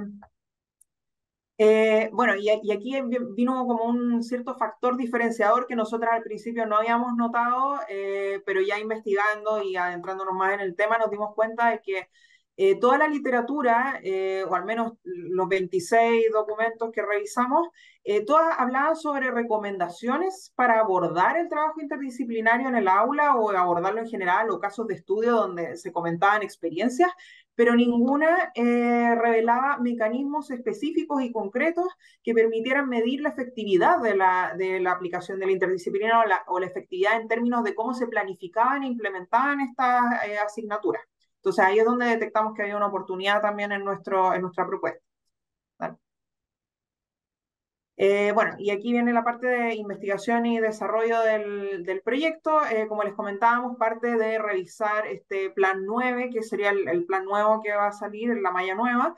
Y bueno, básicamente empezamos con un proceso de revisión interna de todo lo que se estaba prometiendo que iba a ser el plan 9 y cómo eso también tributaba hacia la interdisciplina en ciertos aspectos clave. Revisamos también el proceso que fue de trabajo, como de discusión de esas mesas, donde también hicimos levantamiento de temáticas relacionadas con interdisciplina, transdisciplina, entonces hicimos una revisión de todos esos puntos que nos interesaba como carrera, un poco como lo que uno promete también, llevarlo a este instrumento para que sea realmente evaluado, ¿vale?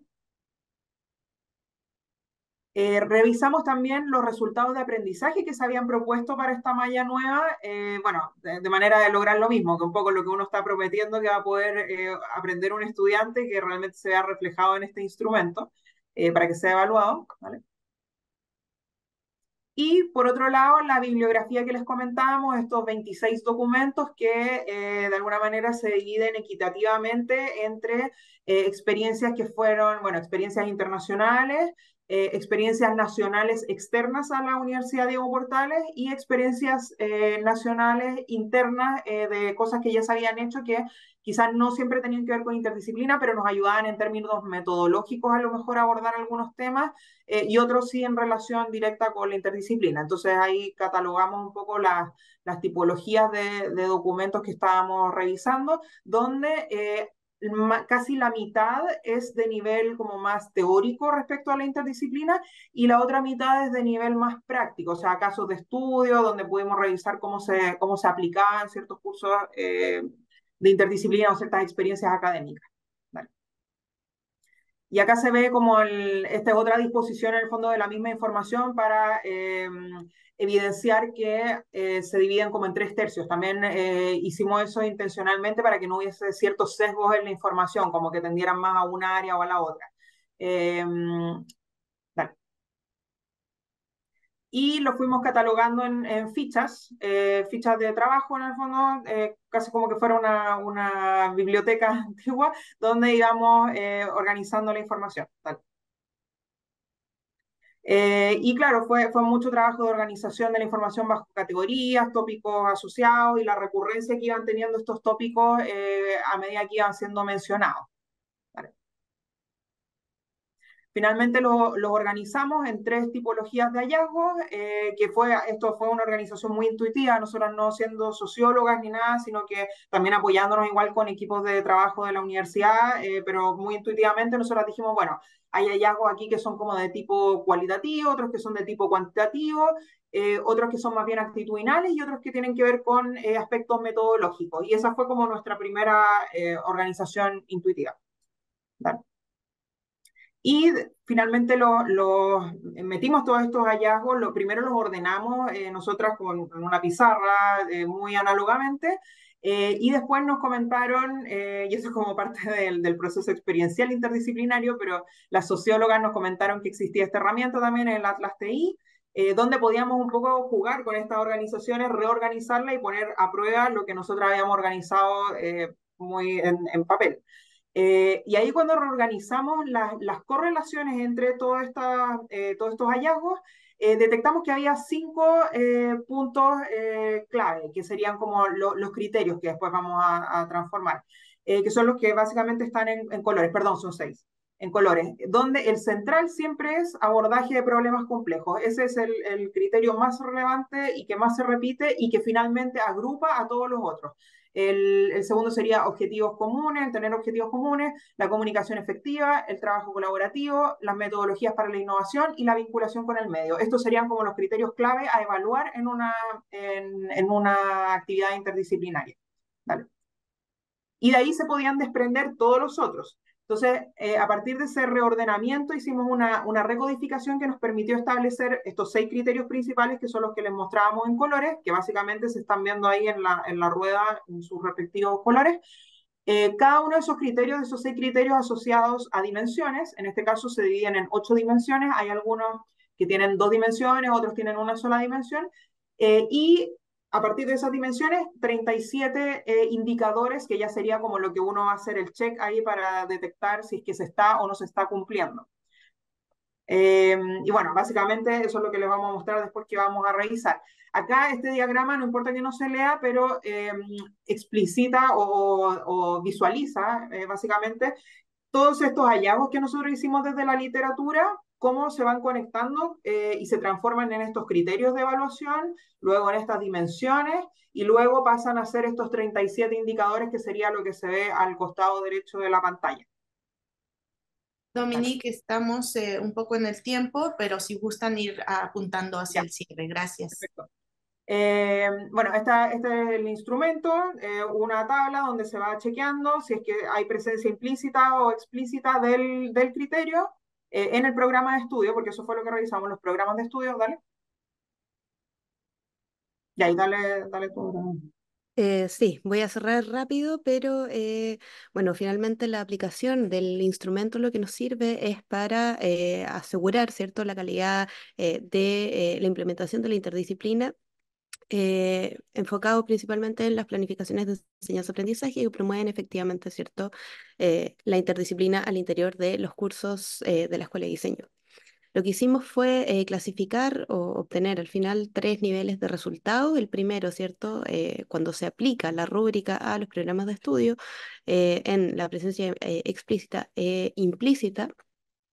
Primero, ¿cierto? Es el nivel del logro por asignatura, o sea, cuando se revisa un programa de estudio, al ir chequeando como cada cuadradito, lo que nos da, ¿cierto? Es un porcentaje, que es el porcentaje o el nivel de logro por asignatura, lo que nos permite comparar bastante como rápidamente como los porcentajes o los niveles de disposición de los distintos cursos.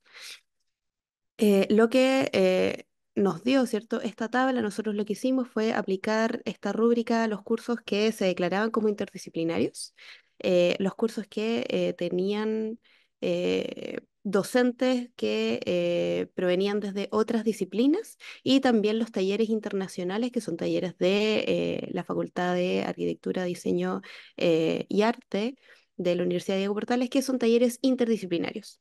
Entonces, cuando aplicamos la rúbrica, lo que nos dio, ¿cierto?, fue que finalmente eran los talleres, los cursos con el mayor porcentaje de disposición para la interdisciplina, pero tampoco siendo como un gran número, solo el taller Latitud Sur, que alcanza 62%, pero que no es realmente excepcional frente al resto de la muestra. Después, el segundo nivel de resultados era el nivel de logro por criterio, o sea, estos 6 criterios que nosotras determinamos al inicio, ¿cierto? ¿Cuál era el con mayor nivel de cumplimiento? En comparación, entonces ahí, bueno, se ve que hay algunos cursos que cumplen con algunos criterios y como, por ejemplo, los talleres internacionales son aquellos cursos que tienen indicadores de todos los criterios establecidos inicialmente. Acá se sintetiza. Y lo que nos llamó mucho la atención era que en vinculación con el medio era el criterio con menos nivel de presencia de indicadores dentro de los cursos, lo que nos pareció extremadamente raro, considerando que el taller es el lugar donde finalmente es necesario hacer trabajo en terreno, trabajar con comunidades o con usuarios, pero que finalmente no se declara eso dentro de los programas de estudio. Y el último nivel es el nivel de logro por indicador, donde hicimos un análisis transversal viendo cuáles son los indicadores que presentaban mayor presencia transversalmente en los cursos y aquellos que no aparecían como representados en ningún programa de estudio. Donde, de nuevo, ¿cierto? Acá en esta visualización de información aparece como el, indicador número 9 con, parece que una presencia, sin embargo, también hay otros sin ningún tipo de presencia. Acá, ¿cierto? El indicador incorpora actividades de discusión y reflexión del criterio objetivo y motivaciones comunes, es el con mayor cantidad de menciones. Problemas complejos también aparece muy bien representado, pero nuevamente, ¿cierto? Es vinculación con el medio, como criterio es el que tiene más indicadores con ninguna cantidad, con ninguna mención. Los desafíos que nos plantean estos resultados y la segunda parte de nuestra investigación es primero ampliar la muestra a todos los talleres verticales integrados, que son los talleres de tercer y cuarto año, que son talleres donde se mezclan los estudiantes de diseño gráfico y diseño industrial, y que además, ¿cierto?, son obviamente los cursos troncales de la carrera. El segundo desafío es evaluar la ejecución práctica de los programas, porque nosotros el lugar de aplicación de la rúbrica es el programa de estudio, pero eso necesitamos contrastarlo con la realidad del ejercicio docente y con lo cambiante que puede ser sesión a sesión. Después, ¿cierto?, establecer ponderaciones respecto de criterios, dimensiones e indicadores para su aplicación. En ese sentido, ¿cuáles son, ¿cierto?, para el diseño, cuáles serían esos criterios o cuáles serían esos indicadores que necesitan cumplirse para establecer y para decir definitivamente que el trabajo es interdisciplinario? Y finalmente, evaluar los cursos piloto que se van a realizar este segundo semestre del 2024 del Plan 9.0 que se va a implementar el próximo año. Eso es nuestra presentación. Muchas gracias. Muchas gracias a ustedes, Dominique y María. Yo creo que fue fortuito que fueran ustedes las últimas presentadoras de esta comisión, porque permite que su trabajo, y se extendieron unos minutillos extra, pero su trabajo nos permite ver cómo se puede y tiene la potencia y la posibilidad de generarse un sistema de evaluación integrado con indicadores, con sistemas de medición bueno, obviamente desde la interdisciplina, como nos han mostrado, y que eso responde a poder tomar decisiones en torno a qué cuestiones en cada una de las asignaturas o unidades de aprendizaje se están llevando a cabo conforme a esos criterios o conforme no. Por supuesto, esto responde a una política, quiero pensar, y así se manifiesta su trabajo, que responde a una política de la propia universidad, de la Escuela de Diseño, en el marco de lograr acreditaciones nacionales e internacionales también, lo cual tiene un valor muy importante. Aquí se manifiesta una pregunta de Daniel Vuelvas de la FESC, que sí pueden compartir más detalles de su trabajo, si ustedes ya tienen algún paper, alguna publicación adicional que nos puedan permitir conocer con mayor foco pues estos criterios, estos resultados, si los pueden compartir. A su vez, ya para ir cerrando esta comisión, además de invitar nuevamente a la audiencia que pueda manifestar alguna duda que quiera externar a los participantes, quisiera pedirles que a los participantes que nos acompañan, si es posible, compartir algunos de sus datos de contacto. Puedan ser páginas institucionales, grupos de investigación que ustedes tienen, algún contacto específico de correo electrónico, porque creo que la mesa fue una mesa muy nutrida. Se arranca de manera formidable el Congreso, bueno, aunque somos la mesa 6 y se están llevando a cabo mesas paralelas, pues el Congreso de Enseñanza del Diseño, el 15º Congreso, uno de los focos centrales es los procesos de enseñanza-aprendizaje. Y para incentivar las preguntas, las colaboraciones, yo quisiera comentar que hemos tenido un abanico muy nutrido de reflexionar sobre los procesos de enseñanza-aprendizaje, y quisiera poner de manifiesto los conceptos que por ahí encontramos. Evaluación aparece constantemente en las preocupaciones de las diferentes regiones. Recuerden que tuvimos participaciones de Colombia, de la Argentina, de Chile, fueron los que principalmente identificamos. Entonces, la evaluación es una de las principales preocupaciones a nivel cerrado, bueno, no solo cerrado, sino en el aula, con procesos organizados de aprendizaje, intervenciones pedagógicas de los profesores, y esos procesos de evaluación, además, cómo se llevan a niveles macroestructurantes o de mayores dimensiones, como la que nos recién presentaron Dominique y María en un sistema integrado de la facultad de la Escuela de Diseño. Entonces, evaluación como sistemas, el enfoque interdisciplinario, la necesidad también de preparar, de diseñar instrumentos que nos permitan entonces recoger las prácticas que estamos desarrollando en los procesos educativos, tanto de evaluación como instrumentos de entrevistas. En algún punto se queda en la lengua decir de que no son suficientes solo encuestas, sino otro tipo de instrumentos, diarios de observación, entrevistas, trabajo directo, etcétera. Vemos también procesos procesos de intervención educativa en donde la co-creación, la colaboración es fundamental. Entonces, en esas intervenciones se propicia el trabajo colaborativo, el trabajo de socialización entre los pares, y por supuesto estos elementos traen en el escenario de la educación en diseño reflexión, traen en el escenario pensamiento disruptivo, como los ponentes que también de la Universidad de Chile, Mitzi y Sergio, nos comentaron, pensamiento disruptivo, procesos de flexibilidad para justamente fomentar el pensamiento disruptivo, y Otros componentes que yo también detecto de las participaciones de esta comisión son pensar en que el diseñador es un operador cultural y por lo tanto es necesario procesos de vinculación con los ámbitos sociales, con los ámbitos de intervención. Es decir, hay que sacar a la universidad, hay que sacar al aula del trabajo solamente de gabinete, sobre todo en los talleres de diseño, hay que sacarlo al escenario social, hay que sacar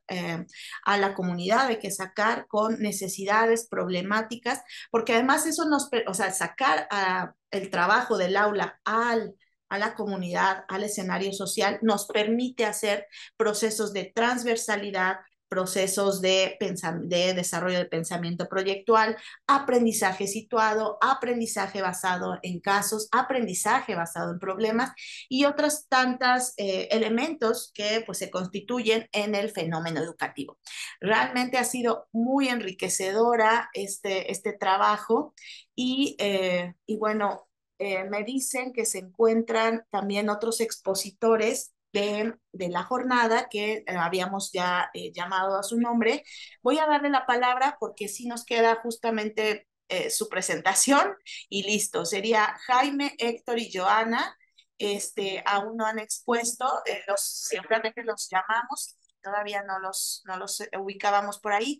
Adelante, por favor. Mientras tanto, en lo que ellos se preparan y nos dan su participación, los invito, la caja de chat nos permite hacer este intercambio, nos permite que podamos empezar a bajar correos, formas de interactuar más entre nosotros, porque vemos que las preocupaciones son comunes. Adelante, Jaime, Héctor y Joana. Buenos Gracias. días. Adelante, buenos días. Por favor. Listo. Buenos días. Nos encontramos acá la profesora Joana Martínez, el profesor Jaime Vallejo y yo, Héctor Bernal, que les vamos a presentar nuestra ponencia que se llama Educación y Nuevas Jugadas. Bueno, aquí la profesora nos va a decir cuáles son los objetivos que están presentes en este trabajo. Bueno, nuestro objetivo general es proponer nuevas perspectivas desde el diseño gráfico, centradas en la generación de experiencias de aprendizaje significativo. Los objetivos específicos se concentran en analizar la gamificación, desarrollar habilidades y mejora de la retención del conocimiento, intercambiar ideas sobre estrategias didácticas efectivas mediante la gamificación y reflexionar sobre la implementación de tecnología inmersiva en la educación.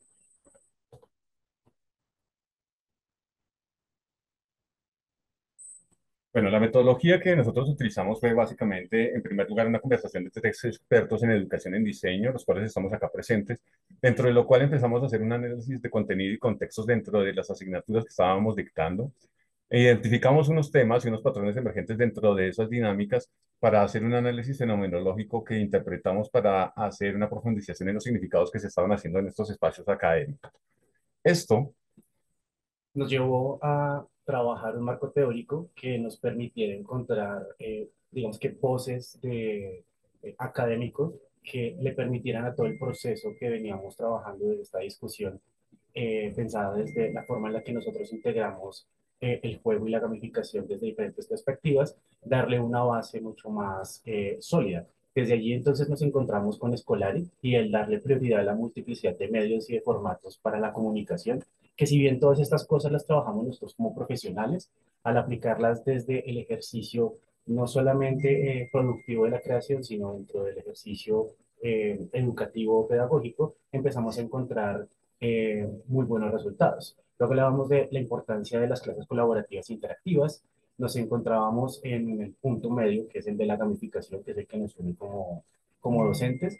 Luego revisábamos un poco el ejercicio de los desafíos, las metas, el ejercicio de darle claridad a la participación, a la motivación del estudiante en los procesos de aprendizaje para la creación y ese final desde el aprendizaje significativo a través de la gamificación y la colaboración en trabajo como en un flujo, ¿vale? Desde allí, entonces, empezamos a conversar un poco sobre cuáles eran nuestras, digamos que, experiencias al desarrollar este tipo de ejercicios. Desde mi trabajo he venido trabajando en el ejercicio de sistemas gamificados en el aula. ¿Esto qué quiere decir? He venido desarrollando digamos que interacciones en las que le permita a los estudiantes el trabajo por proyectos de manera agenciada, permitiéndoles tomar papeles que llegarían a trabajar en el campo laboral desarrollando proyectos grandes. Entonces, en la primera imagen estamos viendo un grupo de estudiantes que hizo todo el proceso de gestión cultural de la muestra final de proyectos del semestre anterior del programa de diseño gráfico. Entonces, ayudándolos a gestionar, a entender, a acercarse, no solamente en la parte productiva del diseño como tal, sino también en la manera en la que se gestiona él y cómo pueden empezar a interactuarse y a tomar como toda esa voz de profesión. Luego, un caso muy especial es el del diseño de juegos de mesas basados en el informe final de la Comisión de la Verdad en Colombia. Este proceso nos ha permitido desde el proyecto trabajar en equipos que van presentando propuestas y estas propuestas se van mejorando mientras giramos equipos a modo de juego. ¿Listo? Todos empiezan a competir en el objetivo de poder ser la propuesta que se relacione o que salga a la luz, ¿sí? Que sea la propuesta seleccionada. Aquí podemos observar algunos de los juegos que se van implementando dentro de las, como estrategias dentro del aula, ya sea para profundizar más los temas o como una alternativa que le permite al estudiante a través del juego interpretar la información que acaba de recibir y jugarla. Y jugarla en un ánimo de no perder, porque no existe como esa posibilidad de perder, sino al contrario, todo es ganancia. Incluso cuando perdemos, aprendemos de los retos, aprendemos de los castigos que se plantean dentro de estas dinámicas que propone el juego como tal. Sí, bueno, en estos también se han llevado estrategias dentro del juego de manera digital como prototipos con escape rooms. En este caso, por ejemplo, se ve la imagen de una parte de una estrategia que fue convergente y que tuvo otras piezas en las que estaban basadas en el magnicidio de Jorge Luis Gaitán acá en Colombia en 1949, el cual fue un personaje, un político bastante reconocido y y ese evento dio lugar a una violencia aquí bastante grande en Colombia. Entonces, se empezaron a crear unos juegos de realidad alternativa con otras clases de dinámicas y en los cuales los usuarios podían tener la capacidad de tomar decisiones frente a lo que sucedía dentro del escape room, ¿no? Y en segundo lugar, también vemos otro caso que es el caso básicamente de una familia colombiana, básicamente la familia de un estudiante colombiano de acá de diseño gráfico, el cual tomó como referencia todo su historial familiar para representarlo dentro de un prototipo y empezarlo a navegar de manera interactiva, en lo cual pudo reconocer su historial de desplazamiento y pues lo que sucedió con su familia, lo cual puede hacer un recabamiento de historias sobre las mismas personas que participan en el espacio académico, ¿no? Y esos espacios inmersivos y convergentes pueden hacer que muchas más personas puedan tener acceso a esta información. Bueno, como resultados empezamos a encontrar que la educación se lleva mucho más allá de la instrucción teórica o de la tutoría. Encontramos también que la gamificación transforma la educación en una experiencia muchísimo más inmersiva.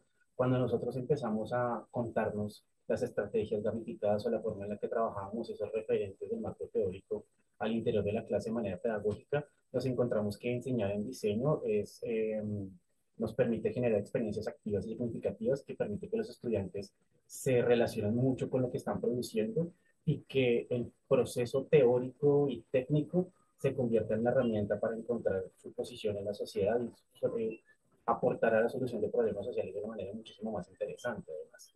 ¿Listo? En este sentido, pues es utilizar el juego como un motor de transformación, no solamente para crear, sino para que los estudiantes puedan reconocer sus propias dimensiones y sus propias historias, ¿no?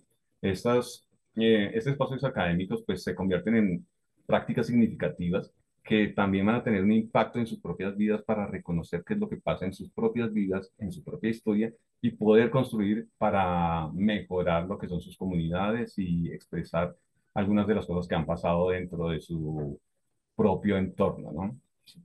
Este proceso de construir experiencias envolventes le permitió a los estudiantes convertir el estudio de su profesión en algo que hace parte de ellos. Actualmente teníamos realizando en algunos casos de estudiantes de hace muchos años que una cosa era el diseñador y otra cosa era la persona. Y estos procesos han permitido que ellos puedan apersonar su profesión y convertirla en una de sus pasiones al encontrarse con este tipo de experiencias o conventos creadas para que ellos puedan hacer este tipo de ejercicios. Bueno, muchísimas gracias. Aquí Gracias. tienen nuestros correos para cualquier cosa que necesiten. Gracias a ustedes. Una disculpa, bueno, porque tuvimos que seguir avanzando en la agenda y no los encontramos en ese momento conectados, pero ha sido muy sintética su presentación y volvemos siempre en torno a estas problemáticas comunes, a cómo la creatividad nos permite implementar distintas estrategias de intervención pedagógica.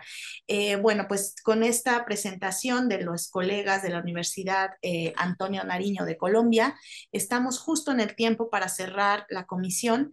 Realmente siempre tendremos muchas discusiones, mucho más trabajo que hacer. Los invitamos a seguir la intensa agenda de todas las comisiones del Congreso, de la Semana de Diseño, del 15º Congreso de Enseñanza del Diseño y de todas las jornadas paralelas que realiza en un esfuerzo pues siempre enorme la Universidad de Palermo para podernos encontrar desde los distintos puntos latinoamericanos y reflexionar sobre investigación de diseño, sobre epistemología, sobre enseñanza-aprendizaje, sobre procesos de intervención, de patrimonio, de, bueno, tantas temáticas en torno a nuestras disciplinas.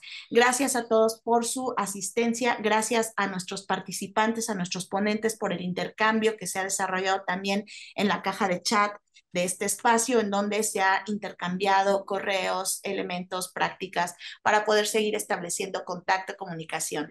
Y bueno, pues les agradezco su escucha y los invito, reitero, a seguir la agenda. Gracias. No sé si nuestro apoyo logístico y técnico quisiera comentar alguna cuestión o cerramos esta sesión y nos encontramos en próximas comisiones. No, ya está habilitada la sala de espera para que vayan ingresando a ella los expositores y los participantes. Yo ahora voy a dejar de grabar la charla, así ya queda grabada y la pueden encontrar en YouTube a partir de la semana que viene. Muchas gracias, Alma, y muchas gracias a todos por haber participado.